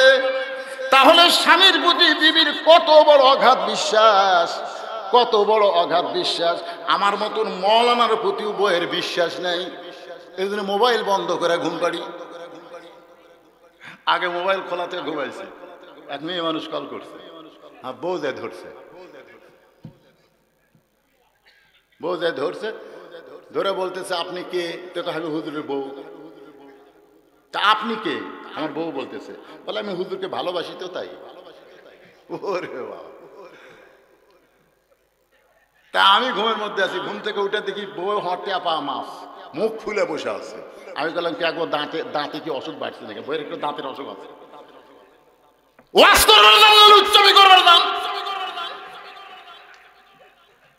আমি দৌড়ে এসে জোড়হাত করে বলতেছে, আস্তে কর, রাস্তার ধারে তোমার বাড়ি।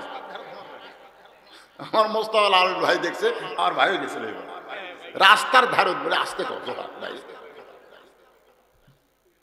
তাহলে মেয়ে মানুষ কল করে গেল।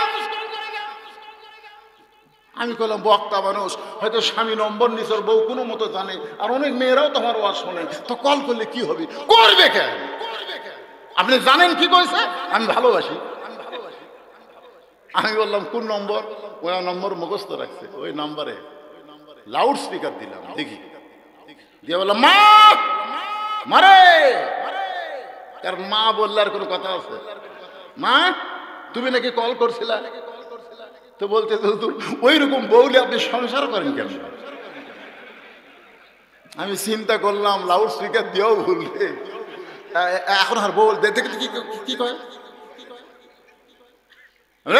মুখে যা আসে তাও কম। মানে সেই দিন থেকে চিন্তা করলাম, পুরুষ যেমন আমার ভক্ত আছে, মেয়েরাও আমার তেমন ভক্ত আছে। আমার বউ আমাকে সন্দেহ করে, যার কারণে আর মোবাইল চালু রাখি না, মোবাইল বন্ধ করে ঘুম পাড়ি। তার মানে কি বোঝা গেল? এত বড় বক্তা হওয়ার পরও বউ আমাকে কি করে? কথা কন না কেন? আর অর্ধ পৃথিবীর খলিফা হযরত উমরকে বউ টোপলা বান্দা বলতেছে, যান পরিবারের কাছে খাবার পৌঁছায় দেন। হযরত উমর রাত্রিবেলা পরিবারকে খাবার পৌঁছানোর জন্য বেদুইন সাহাবীর বাড়ির দিকে রওনা দিলেন। ওই পাহাড়ি এলাকার কাছে গিয়ে শুনতে পান একটা ছোট্ট বাচ্চা বাবা বাবা বাবা বলে চিৎকার করে ডাকতেছে। বাবা, সন্ধ্যা হয়ে গেল, রাত হয়ে গেল, আস্তে আস্তে রাত গভীর হয়ে যাচ্ছে। বাবা, আপনি কোথায় গেলেন? এখন পর্যন্ত বাড়িতে আসেন না কেন? আপনি কি জানেন না বাবা, আপনি ছাড়া আমি খাই না, আপনি ছাড়া আমি কোনোদিন ঘুমাই না। ওমর ফারুক মনে মনে চিন্তা করলেন, এই ছেলেটাই হয়তো ওই বন্দি করা সাহাবীর সন্তান হতে পারে। ওমর ফারুক ছোট বাচ্চার কাছে গিয়ে বললেন, বাবা, তোমার বাবা কোনো এক কাজে হয়তো আটকে আছে, কোনো এক কাজে কি আছে, হয়তো এখন তোমার কাছে আসতে পারবে না।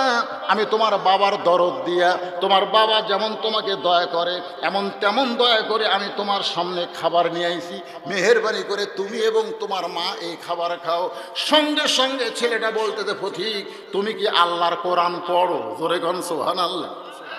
ওই ছোট্ট বাচ্চা ওমর ফারুককে বলতেছে, পথিক রে, ঋষিনাথের পথিক, তুমি আসলেই ভালো মানুষ, কিন্তু তুমি কি আল্লাহর কোরআন পড়ো? ওমর ফারুক চমকে উঠছে। এই বাচ্চা কি বলতেছে? তুমি কি আল্লাহর কোরআন পড়ো? যে কোরআনের মধ্যে আল্লাহ বলতেছেন ওয়া কাযা রাব্বুকা আল্লা তা'বুদু ইল্লা ইয়াহু ওয়া বিল ওয়ালিদাইনি ইহসানান। আল্লাহর ইবাদতের পরে এক নম্বর হলো বাপ মার প্রতি ইহসান করো, দয়া করো, ভক্তি করো। পথিক, তুমি আমাকে যতই বাবার দয়া করতে চাও, আমার বাবার জায়গায় বাবা ছাড়া অন্য কারো আসন আমি দিব না। ধরে কর না সুবহানাল্লাহ। তুমি আমার আব্বা হবা, আব্বা। বইয়ের বাবা কি কয়? আব্বা। আসসালামু আলাইকুম আব্বা, কেমন আছেন আব্বা? মাখরাজ উচ্চারণ করে। বাপের সামনে দিয়ে যায় শালা কুত্তের মতন মুখ বন্ধ করে সালাম দেয় না। বাপ কয়ের বউ যে কি কান মন্ত্র দিছে, তারপর থেকে আমার সাথে বেটা কথাই কয় না। এরকম বেটা আছে না? কথা কন আছে না? কিন্তু শ্বশুর দেখলে আব্বা, আসসালাম আব্বা, আম্মা কেমন আছেন আব্বা? বাপ কয় কে রে, আবার জীবনে সালাম দিস না। আর শ্বশুর তুই কি শুরু করলু রে? আল্লাহ কোরআনে বলতেছেন আল্লাহর ইবাদতের মধ্যে কাউকে ঢুকান যাবে না। ইবাদতের পরেই হলো বাপ মা। এটা কি আমার কথা না আল্লাহর কথা? ছোট্ট বাচ্চা ওমরকে বলতেছে আপনি কোরআন পড়েন না? কোরআন যদি পড়তেন তাহলে আপনি আপনার বাবার দয়া দিবার চাইতেন না, কারণ বাবার জায়গায় বাবা, অন্য কারো জায়গা নেই। জোরে কারো কথা ঠিক। ওমর ফারুক ছোট্ট বাচ্চাকে বললেন তাহলে তোমার নিয়ত কি, তোমার চাহিদা কি? বলে বাবা ছাড়া আমি খাইও না, বাবা ছাড়া আমি ঘুমাই না। সঙ্গে সঙ্গে হযরত ওমর এই ছোট বাচ্চাকে কাঁধে তুলে নিলেন। অর্ধ পৃথিবীর খলিফা হযরত ওমর ওই বেদুইন সাহাবীর সন্তানকে কাঁধে করে জেলখানার দরজা পর্যন্ত নিয়ে এসে বললেন ওই দেখো জেলখানার ভিতরে তোমার বাবা বন্দি আছে। সঙ্গে সঙ্গে ছোট বাচ্চা জেলখানার দরজায় হুঙ্কার করে বলতেছেন বাবা একটাবার শুধু নাম বলেন, কি আপনাকে জেলখানায় বন্দি করেছে? আমি তাকে সাইজ করবার চাই। জোরে কোন সুবহানাল্লাহ। খালি একটা বার নাম বলেন বাবা, শুধু একটা বার নাম বলেন, কে আপনাকে জেলখানায় বন্দি করলো, তাকে আমি সাইজ করবার চাই। ওমর ফারুক মুস্কি মুস্কি হাসতেছে। জোরে কোন সুবহানাল্লাহ। প্রকৃত সন্তান তারাই হবে যারা বাবার কষ্ট কোনোদিন সহ্য করতে পারবে না। আজকে মা কান্দে গোপনে, বাবা কান্দে গোপনে, কিন্তু ওর বউ মুস্কি মুস্কি হাসে, কারণ ও যখন থাকে না তখন এমন ব্যবহার করে বাপ মার কলিজার মধ্যে কষ্ট দেয়। আপনি সন্তান হিসাবে কি একটাবার শুনতে চাইছেন বাবা আপনার মনটা ভার কেন? বাবা বাবা মা আপনার চোখের মধ্যে পানি কেন? মা একটাবার শুনতে চান নাই, কারণ আপনি বিয়ে করার পর থেকে আপনার বউটা প্রধানমন্ত্রী হয়ে গেছে, আর আপনার বাপ মাকে চাকর চাকরানি বানাইছে। ধরে কোন কথা ঠিক কিনা? ওমর ফারুক আসল ব্যাটারে। খালি নাম কোন, খালি নাম কোন? কে আপনাকে জেলখানায় বন্দি করেছে? আমি তাকে সাইজ করবার চাই। সঙ্গে সঙ্গে বেদুইন সাহাবী এভাবে ডাকতেছে, চিল্লেস করে যে আমাকে বন্দি করছে তার নাম হলো হযরত উমর। যেই কইছে হযরত উমর, ছোট্ট বাচ্চা বলতেছে ওই মহামানব যখন আপনাকে জেলখানায় বন্দি করছে তাহলে আপনি মারাত্মক খারাপ। সুবহানাল্লাহ। কিন্তু ওনাকে কি কইছিল? খালি একবার নাম কোন, খালি একবার নাম বলেন, আমি তাকে সাইজ করবার চাই।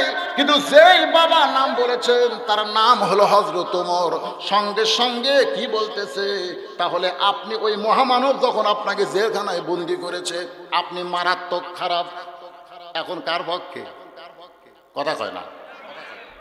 চিনে ওমর? চিনে? চিনলে কান্দ চড়ত। নাম শোনার পরই বলতেছে মহামানব।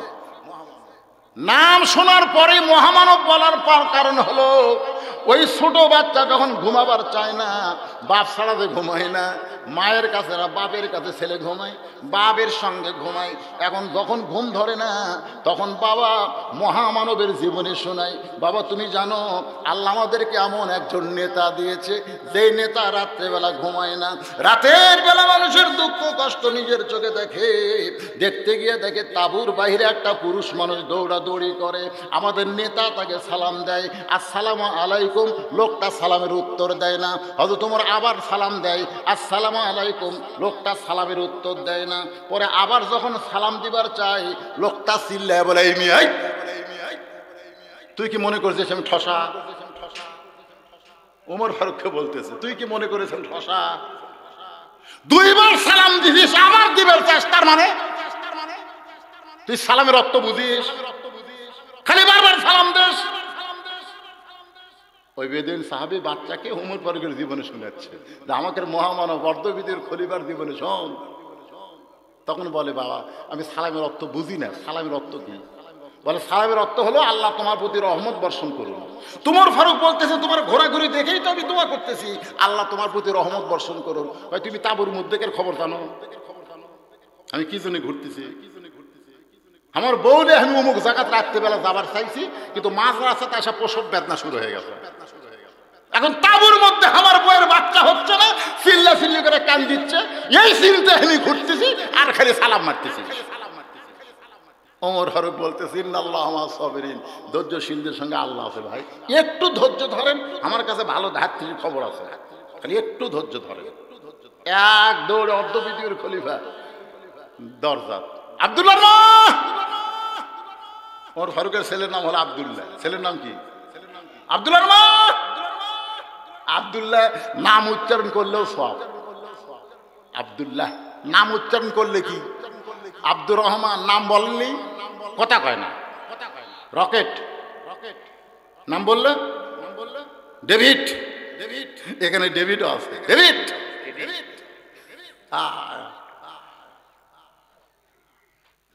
এই জন্য ডবলু, কাবলু, মাবলু এরকম নাম আছে না? নাই জোরে করে আছেন না? দেখেন পাইলট, বুলেট দেখেন পিছন দিক থেকে আরো কয়। আব্দুল্লাহর মা সঙ্গে সঙ্গে দরজা খুলে গেছে। ওমর ফারুক বললেন, বিবি আমি রাতটা একটু গভীর হলে বের হয়ে যায়, কিন্তু তুমি তো ঘুমের মধ্যে থাকার কথা, তুমি কেন দরজা খুলে দিলে? আব্দুল্লাহর মা বলার সঙ্গে সঙ্গে দরজা কেন খুললে? বউ মুসকি মুসকি হাসে আর বলে, চোর ধরা পড়ছে।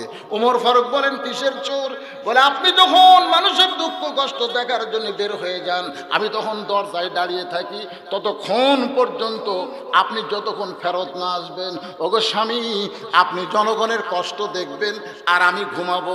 এমন বিবি আমি না, যেই স্বামী আমাকে নিয়ে জান্নাতে থাকতে চায়, আমি সেই স্বামীর জন্য জান্নাত কামনায় এই দরজায় দাঁড়িয়ে দোয়া করি।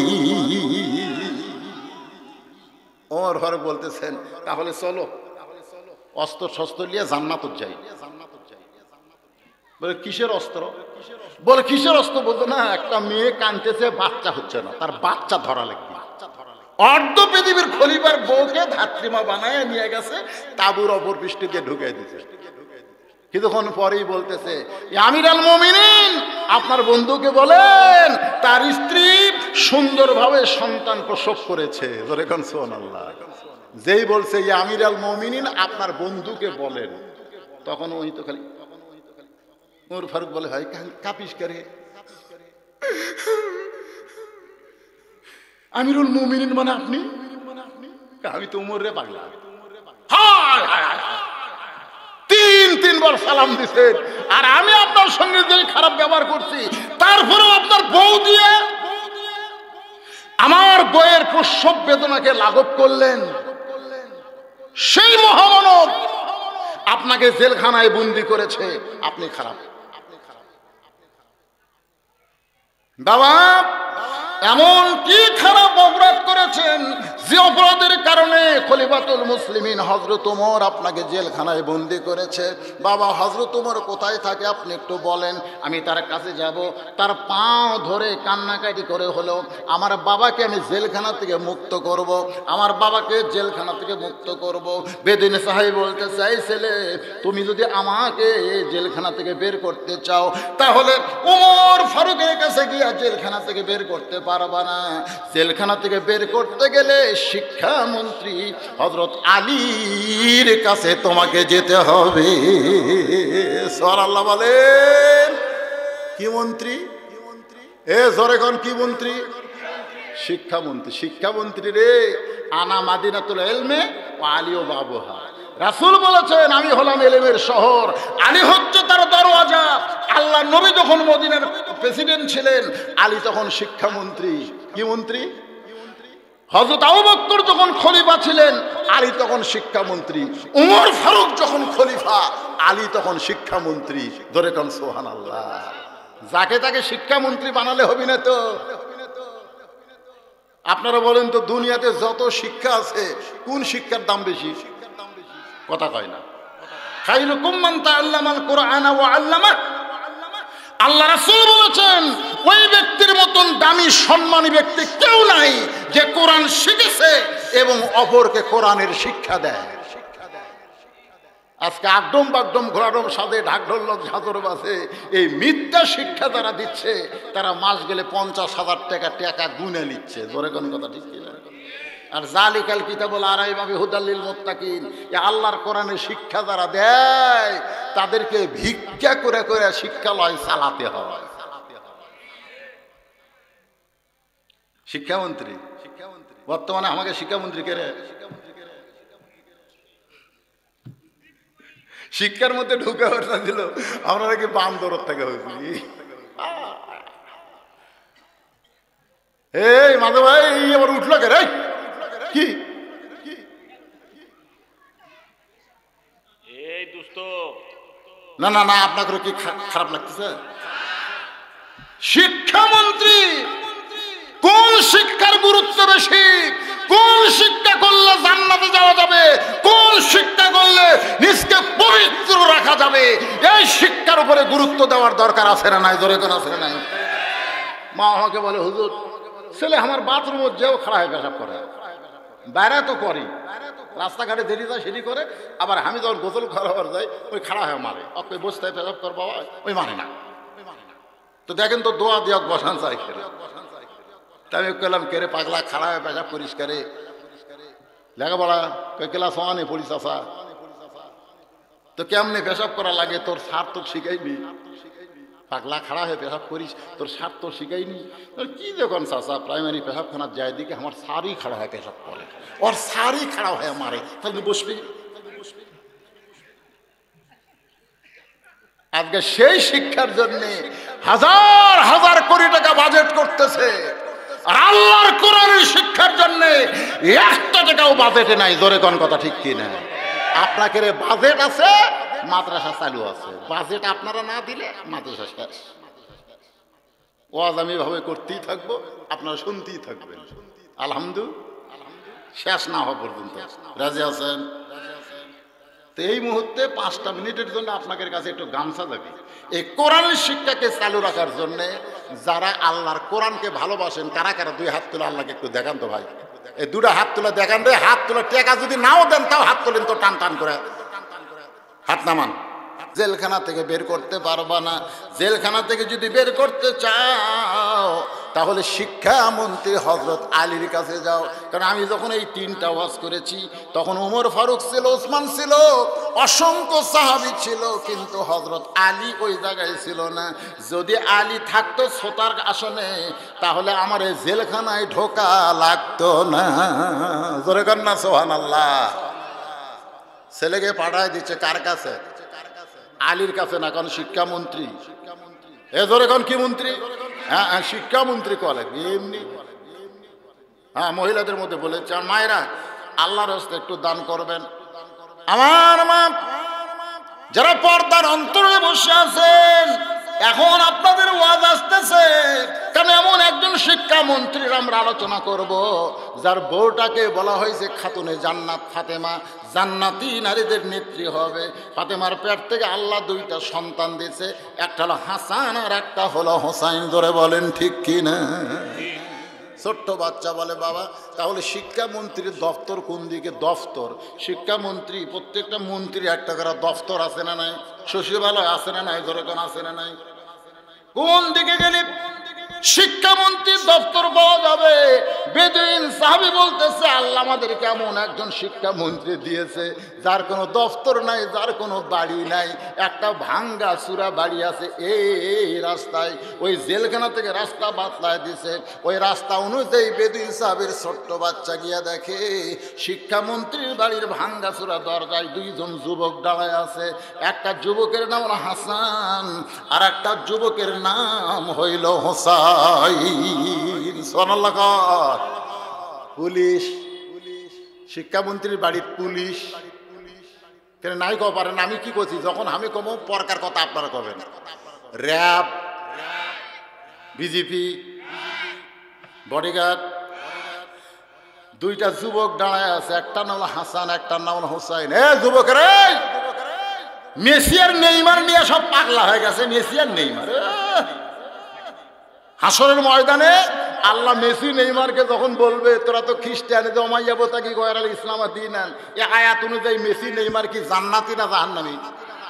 তা আল্লাহ করে যা জানাও, যা তোর মেসি নেইমার কি বলবি? আল্লাহ আমরা তো জাহান্নামত যাব, কিন্তু বাংলাদেশ, আল্লাহ কয়ে বাংলাদেশ কি? বাংলাদেশে যারা হামাকের পতাকা টাঙ্গালো, যারা হামাকের এই জার্সি কাগজ দিল, যারা রাত 3টা পর্যন্ত আর্জেন্টিনা ব্রাজিলের খেলা দেখে ফজরের নামাজ বাদ দিয়ে ঘুম পারলো, ওই শালা করক ছাড়া আমরা জাহান্নামত যাব না। আপনি কি মনে করতেছেন? মান তাসাব্বা বিকওমিন ফাহুয়া মিনহুম, যে যাকে মহব্বত করবে তার সঙ্গে তার হাসর হবে। মেসি নেইমার বলবে যারা পতাকা টাঙ্গাছে, জার্সি কাগজ দিছে, 3টা পর্যন্ত খেলা দেখে আসসালাতু খায়রুন নাওম, ওরকে কানর ঢোকেনি, ওরকক ছাড়া আমরা জাহান্নামত যাব না। তখন আল্লাহ তো খেয়াল করে দেখবে বাংলাদেশ শতকরা 80 জন যুবকই, শতকরা কত? 80 জন যুবক বারে মরছে রে।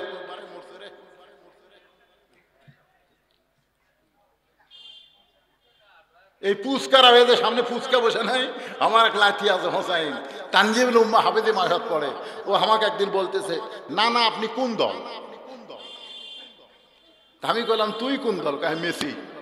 তুই গেছু রে, তুই মাদ্রাসাত পড়ে মেসি মেসি করিস, তার মানে? ছোট বাচ্চা শুনছে।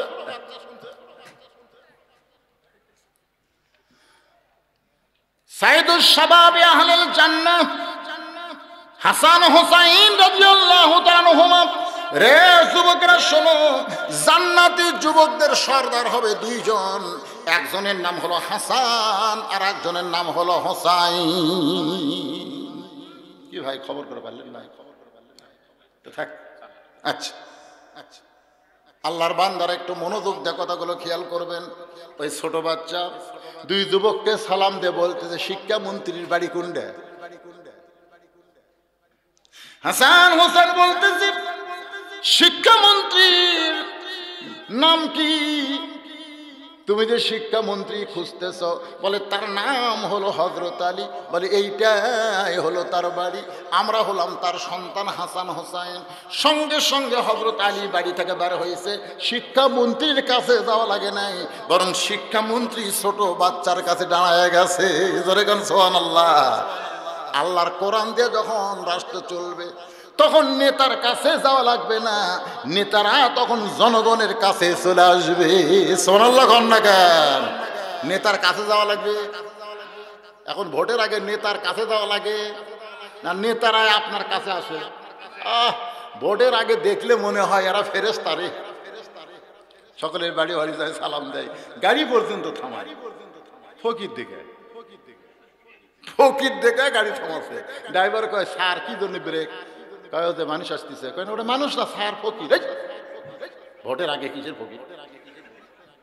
গাড়ির থেকে নেবে, সালাম দেয়, চাচা আসসালামু আলাইকুম। ফকির খালি চারিদিকে তাকায়। তো বলে চাচা কি দেখেন? বলে কাক সালাম দিলা বাবা, কাক সালাম দিলে? কয় আপনার, আমি ভিক্ষা করে খাই।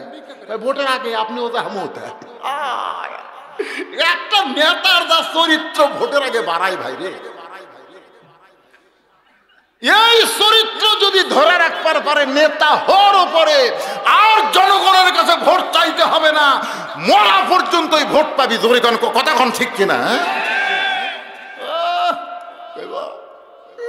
এইবার ভুল টুল করে দেবা। কি শয়তান, আর একবার দাবি সব মেরে গেছে। কুরবানির গোস্ত দাড়ি বল্লাতে মাপে ভাগ করে দেয় আর চাউল মাপে বালতি দিয়ে। এরকম নেতা আছে না নাই? না না শেষ কেন? এই দাও এটা। হ্যালো, বলবে এখন? আচ্ছা এই ধরো আপনি যে আজকের মাহফিলের যিনি সম্মানিত প্রধান অতিথি, তিনি আপনাদেরকে একটু সালাম বিনিময় করবেন। অনেকক্ষণ ধরে ভাই চেষ্টা করতেছে। শুরু করেন।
মুহাম্মাদুর রাসূলুল্লাহ সাল্লাল্লাহু আলাইহি সাল্লাম।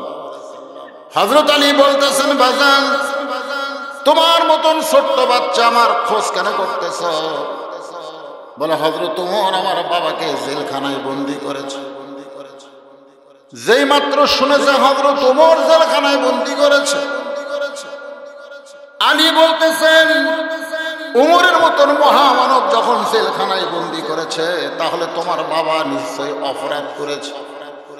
ছোট্ট বাচ্চা বলতেছে, আমার বাবার কোনো অপরাধ নাই, একটা মাত্র অপরাধ হলো ওয়াজ করা। জোরে কোন কি করা?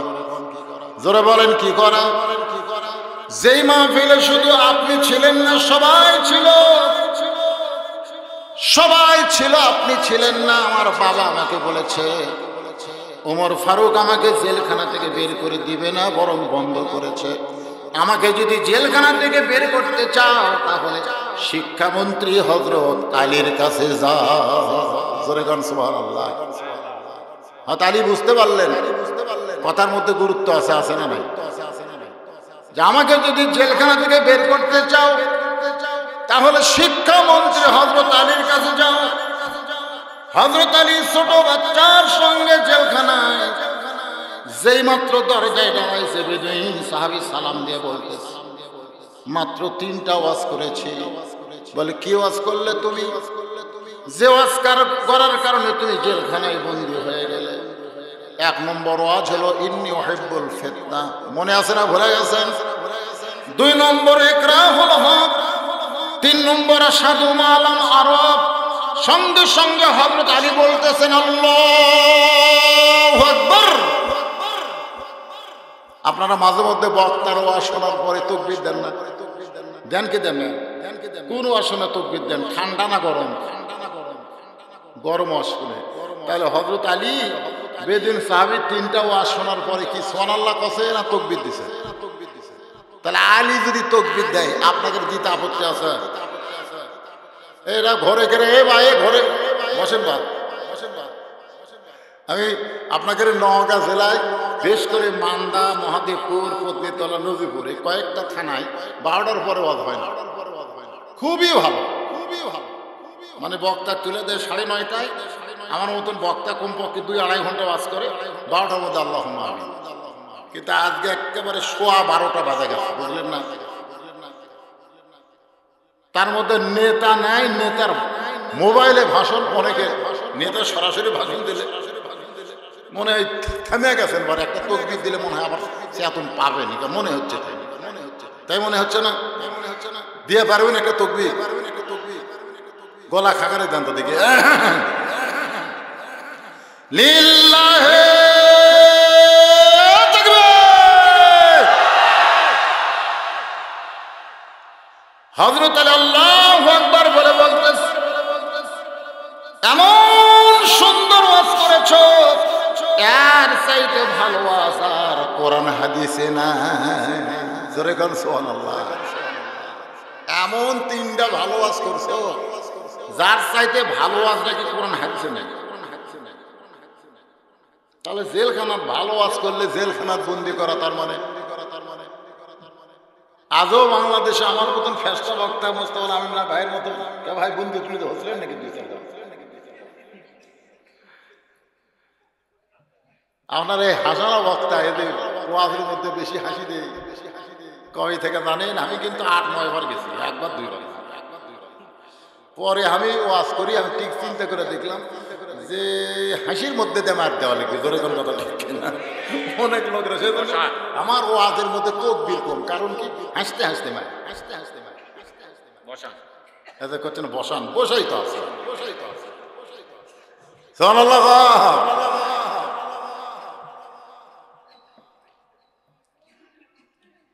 হযরত আলী বলতেছেন, এর চাইতে ভালো ওয়াজ নাই। সঙ্গে সঙ্গে ছোট বাচ্চা চিল্লায় বলতেছে, আলীর মতন শিক্ষামন্ত্রী যদি আমার বাবার পক্ষে থাকে, উমরের মতন খলিফার কোনো ক্ষমতা নাই বাবাকে জেলখানায় বন্দি করা। ধরে খান না সুবহানাল্লাহ। আলীর মতন শিক্ষামন্ত্রী কার মতন? খালি কোরআন হাদিস জানা ব্যক্তি না, সব শ্রেণীর শিক্ষা যার ভিতরে, যাকে মদিনাতুল ইলম বলা হয়, আলা মাদিনাতুল ইলম ওয়া আলিউ বাবুহা। রাসূল বলেছেন, মদিনা আমি হলাম শহর, ইলমের শহর, আলী হচ্ছেন তার দরওয়াজা। জোরে কোন সুবহানাল্লাহ। ছোট্ট বাচ্চার হাতটা ধরে হযরত আলী নিয়ে গেছে উমর ফারুকের দরবারে। মসজিদ নববীতে মেম্বরে বসা অনেকগুলো সাহাবী উমর ফারুকের সামনে বসে আছে। এমন সময় হযরত আলী ছোট্ট বাচ্চাকে নিয়ে গেছে উমর ফারুকের কাছে। জোরে কোন কার কাছে? সঙ্গে সঙ্গে আলীর কাছ থেকে বাচ্চা দৌড় দিয়ে ওমর ফারুকের কপালে চুমা খায়। আলী চমকে গেছে। যেই ব্যক্তি তার বাবাকে জেলখানায় বন্দি করলো, আর সেই মানুষের কপালে এই ছোট বাচ্চা দৌড়ে গিয়ে চুমা খাইলো। আলী বলে, বেটারে, এই মহান ব্যক্তির কপালে চুমা দেওয়ার কারণ কি? বলে, এই মানুষের মতো ভালো মানুষ কেউ নাই।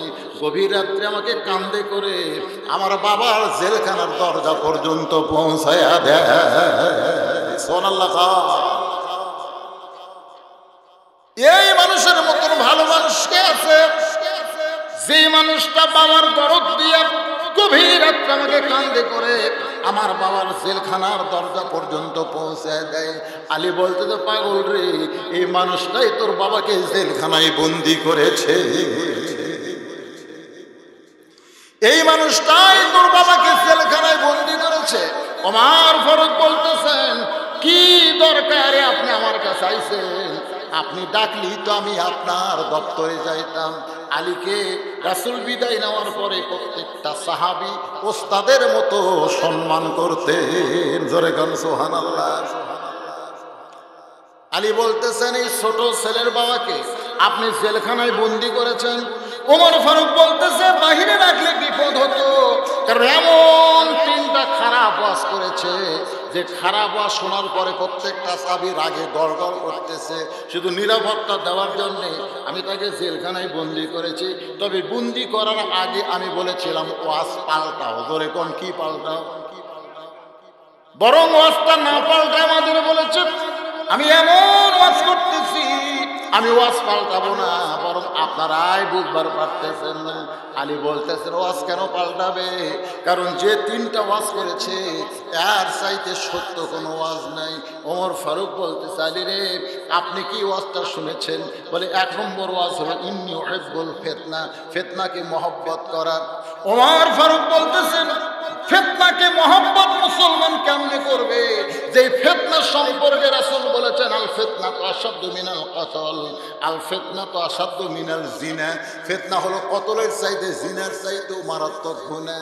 আলী বলতেছেন তাহলে আল্লাহ কোরআনে কেন বললেন ইন্নামা আমওয়ালুকুম ওয়া আওলাদুকুম ফিতনা, নিশ্চয় তোমাদের সম্পদ সমূহ এবং সন্তান সমূহ তোমাদের ফিতনা, তোমাদের বিপদের কারণ। তারপরেও প্রত্যেকটা মানুষ সন্তান বিপদ হবে, সম্পদ বিপদ হবে, এরপরেও সন্তান আর সম্পদকে মহব্বত করে। জোরে বলেন ঠিক কিনা? আপনি জানেন না যে আপনার সন্তান নামাজ পড়ে না? আপনি জানেন না আপনার মেয়েটা বেপরদা হয়ে ঘরে? আপনি জানেন না? তা আপনি জানেন যদি যে আপনার ছেলে নামাজ পড়ে না, আপনার মেয়ে বেপরদা হয়ে ঘরে, আপনি নামাজ পড়ে জান্নাতে যাবেন? কোনোদিনও যাওয়ার পারবেন না। কারণ এই বেনামাজি সন্তানকে আল্লাহ যখন জাহান্নাম দিবার চাবে তখন ও কি বলবে জানেন? وقال الذين كفروا ربنا أرنا الذين أضلانا من الجن والإنس نجعلهما تحت قدامنا ليكونا من الأسفلين। আল্লাহ আমার বাবা ক্লিয়ে আসেন, নেতা ক্লিয়ে আসেন, যে নেতার পিছনে চামচাগিরি করছি ওই নেতা নিজেও নামাজ পড়েনি, আমাদেরও নামাজ পড়ার কথা কয়নি। যাকে আব্বা আব্বা করে ডাকছি, ভাত খাওয়ার সময় আমার সাথে লিয়ে ভাত খাচ্ছে, আর নামাজ পড়ার সময় একলাই গেছে। ভাত খাওয়ার সময় আমাকে দেখা পারে, নামাজ পড়ার সময় দেখা পারে না?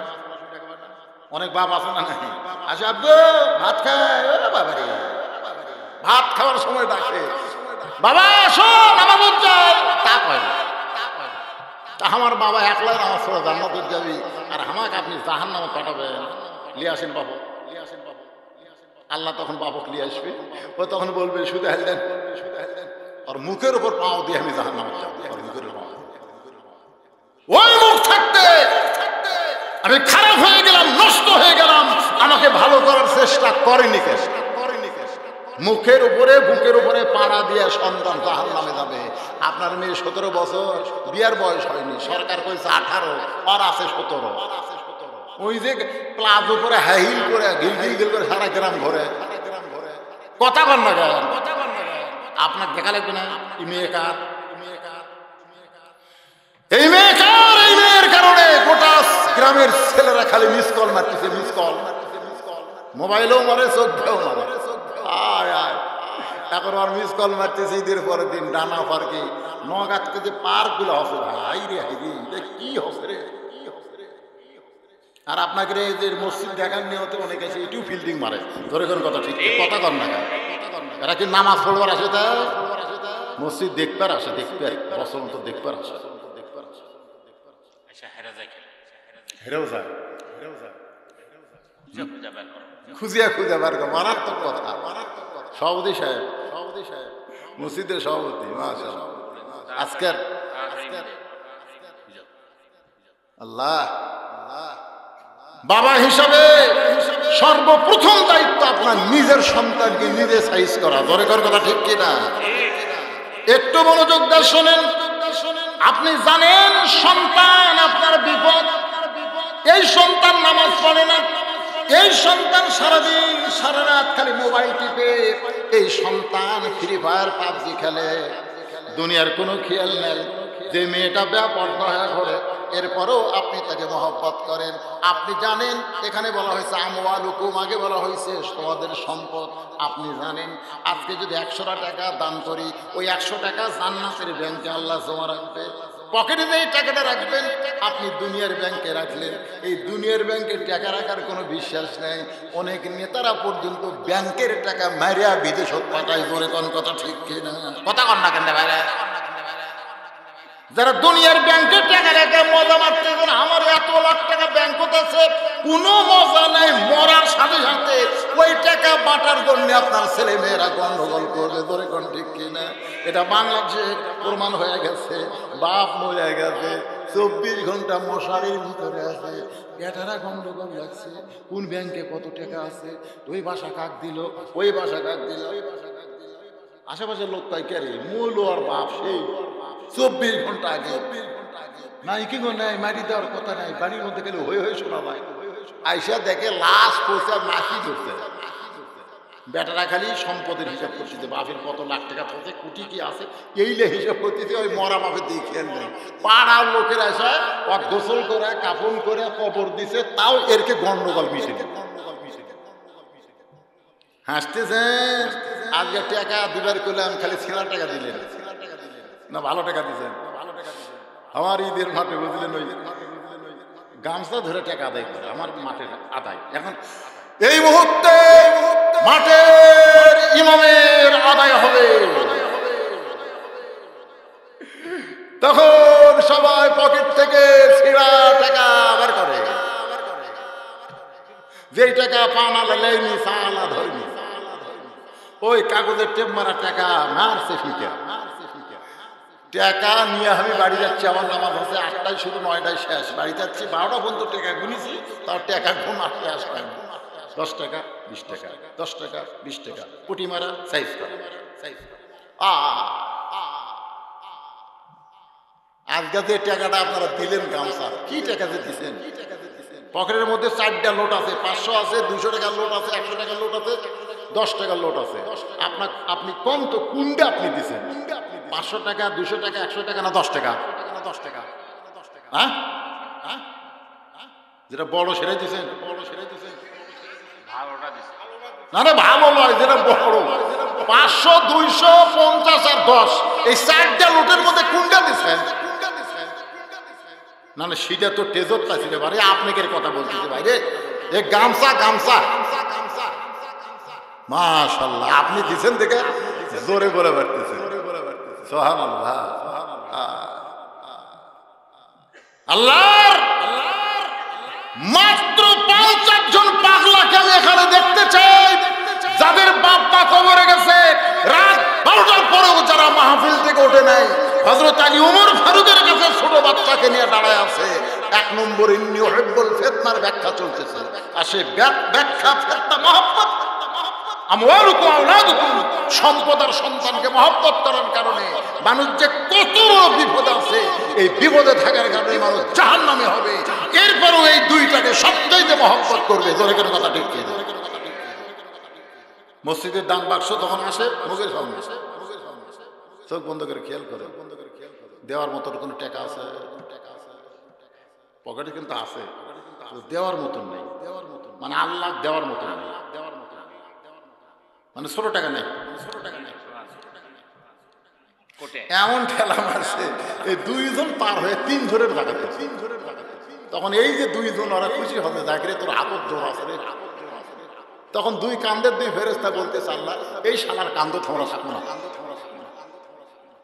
আল্লাহ কয় কি জন্য থাকবো না? আমরা লেখবো কি? আর পকেট ভরা টাকা থাকার পরেও তোমার দান বাক্সতে ঠেলা মারলো, এর কান্দর থেকে লাভ কি? এত লেখার মতন কিছু নাই, এই বিনা হিসাবে জাহান্নামে যাবে। এর আমরা কি লেখবো? নামে যাই এই শয়তানের কান্দ থাকবে।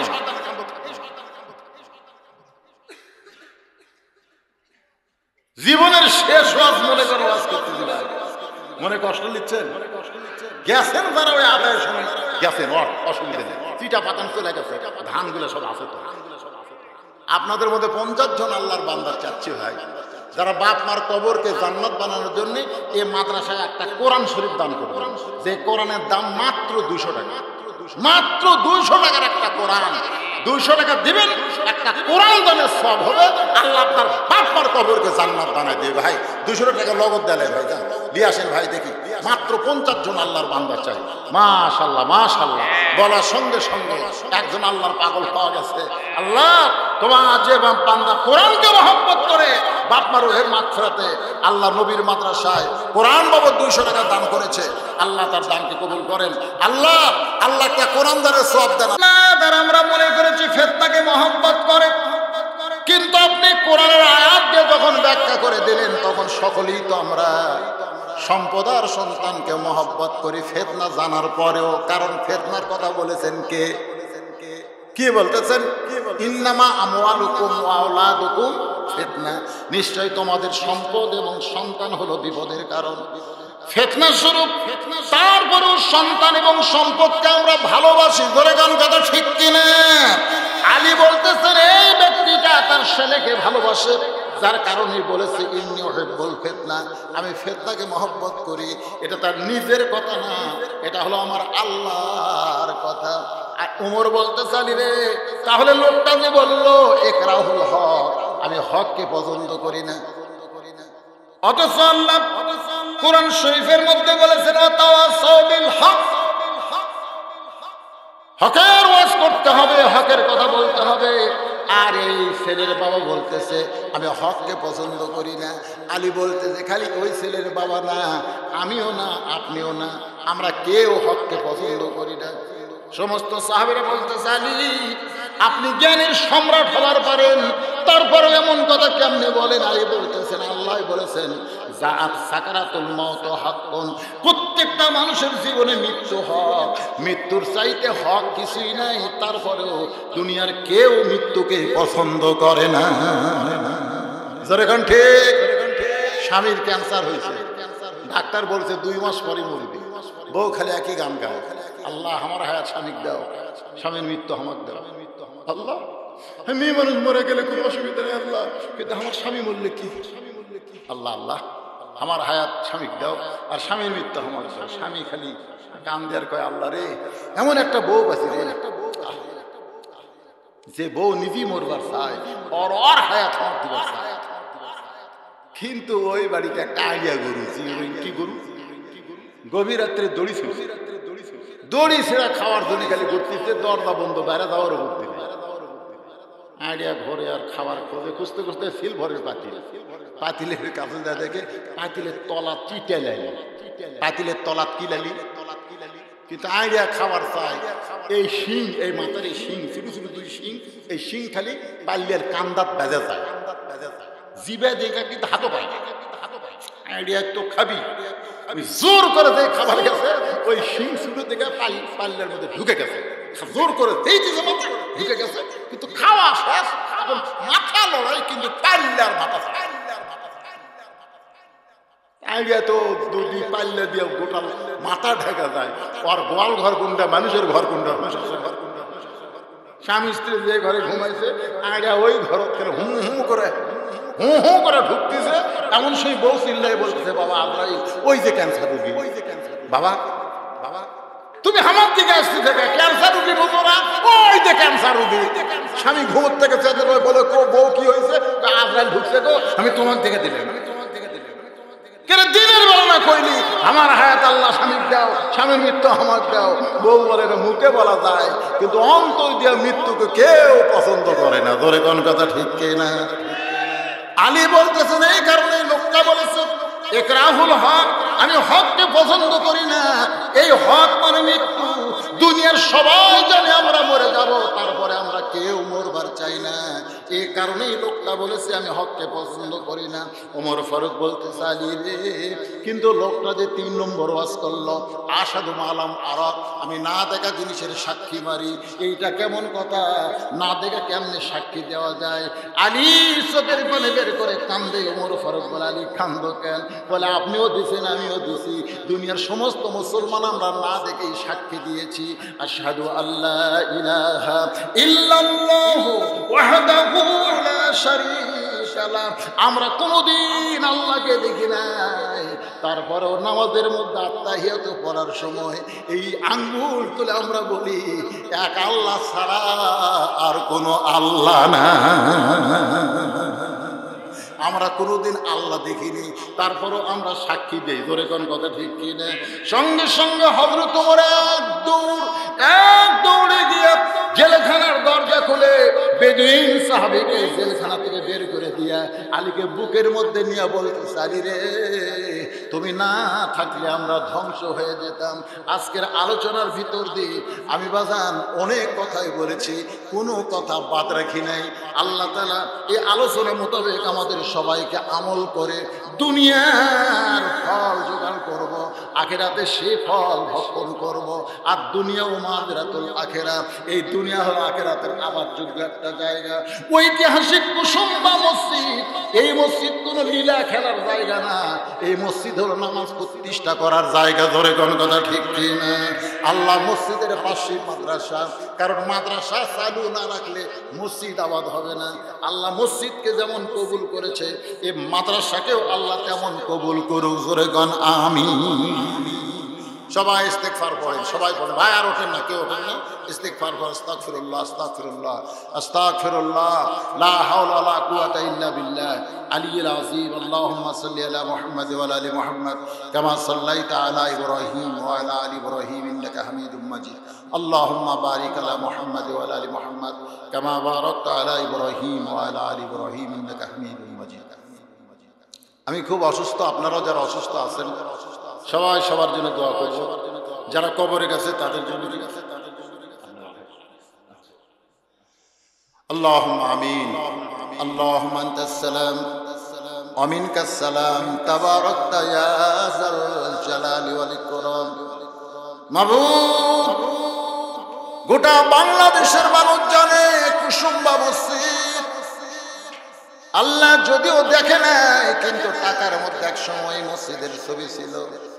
আল্লাহ গো, সেই গ্রামের মসজিদের পাশে আল্লাহ নবীর এতিম মাদ্রাসাকে কেন্দ্র করে আজকের এই জান্নাতের বাগান যারা লাগায় দিছে, আল্লাহ বাড়ি থেকে যখন বের হলাম, বের হওয়ার কিছু পর বৃষ্টি পড়া শুরু হয়ে গেল। মাবুদ, মনে হচ্ছিল মাহফিল হবে না, বৃষ্টি আমাদের বড় দরকার।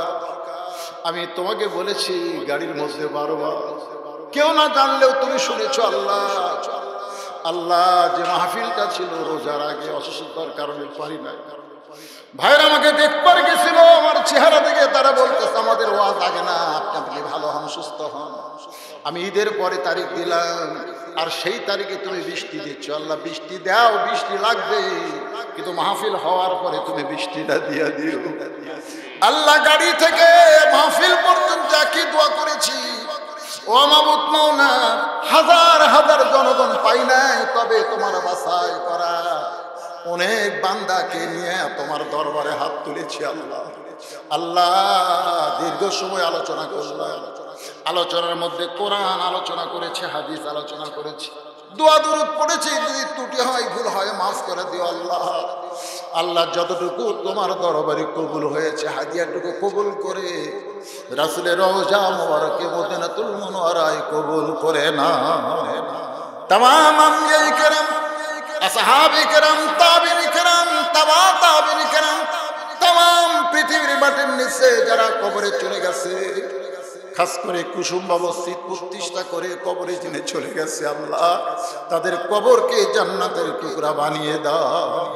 আল্লাহ, আমরা যারা হাত তুলেছি, আল্লাহ আমাদের মধ্যে জনম দুঃখিনী মা যাদের কবরে চলে গেল, আল্লাহ কি বলবো মায়ের কথা,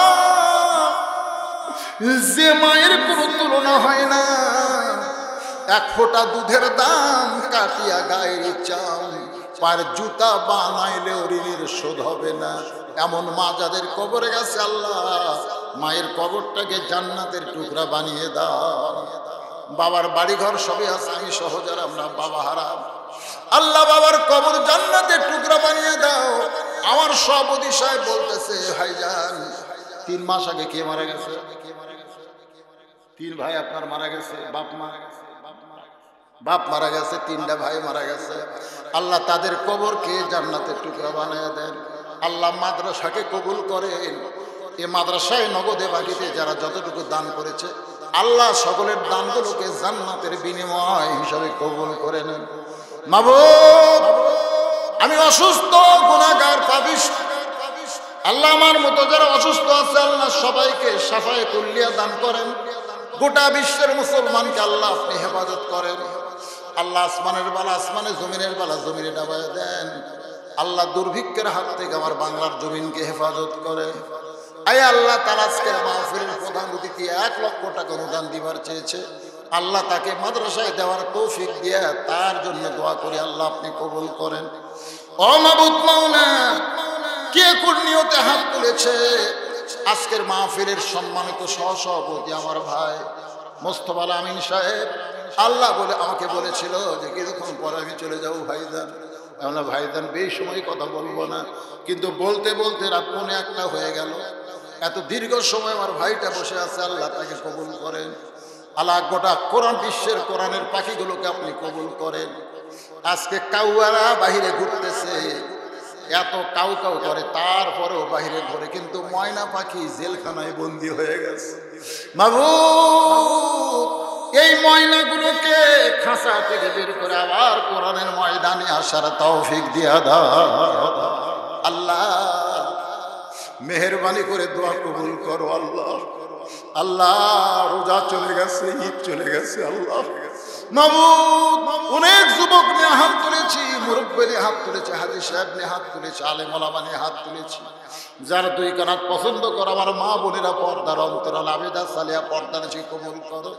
আল্লাহ সকলের নেক নিয়তের কাছে কবুল করো। মাদ্রাসা কবুল করো, মাদ্রাসার মুহতামিম, মাদ্রাসার ওস্তাদ, আল্লাহ মাদ্রাসার সভাপতি, মাদ্রাসার সহসভাপতি, মাদ্রাসার সেক্রেটারি, মাদ্রাসার দাতা সদস্য, যে 3 জনের মাথায় পাগড়ি পরানো হলো, আল্লাহ সকলকে কবুল করো।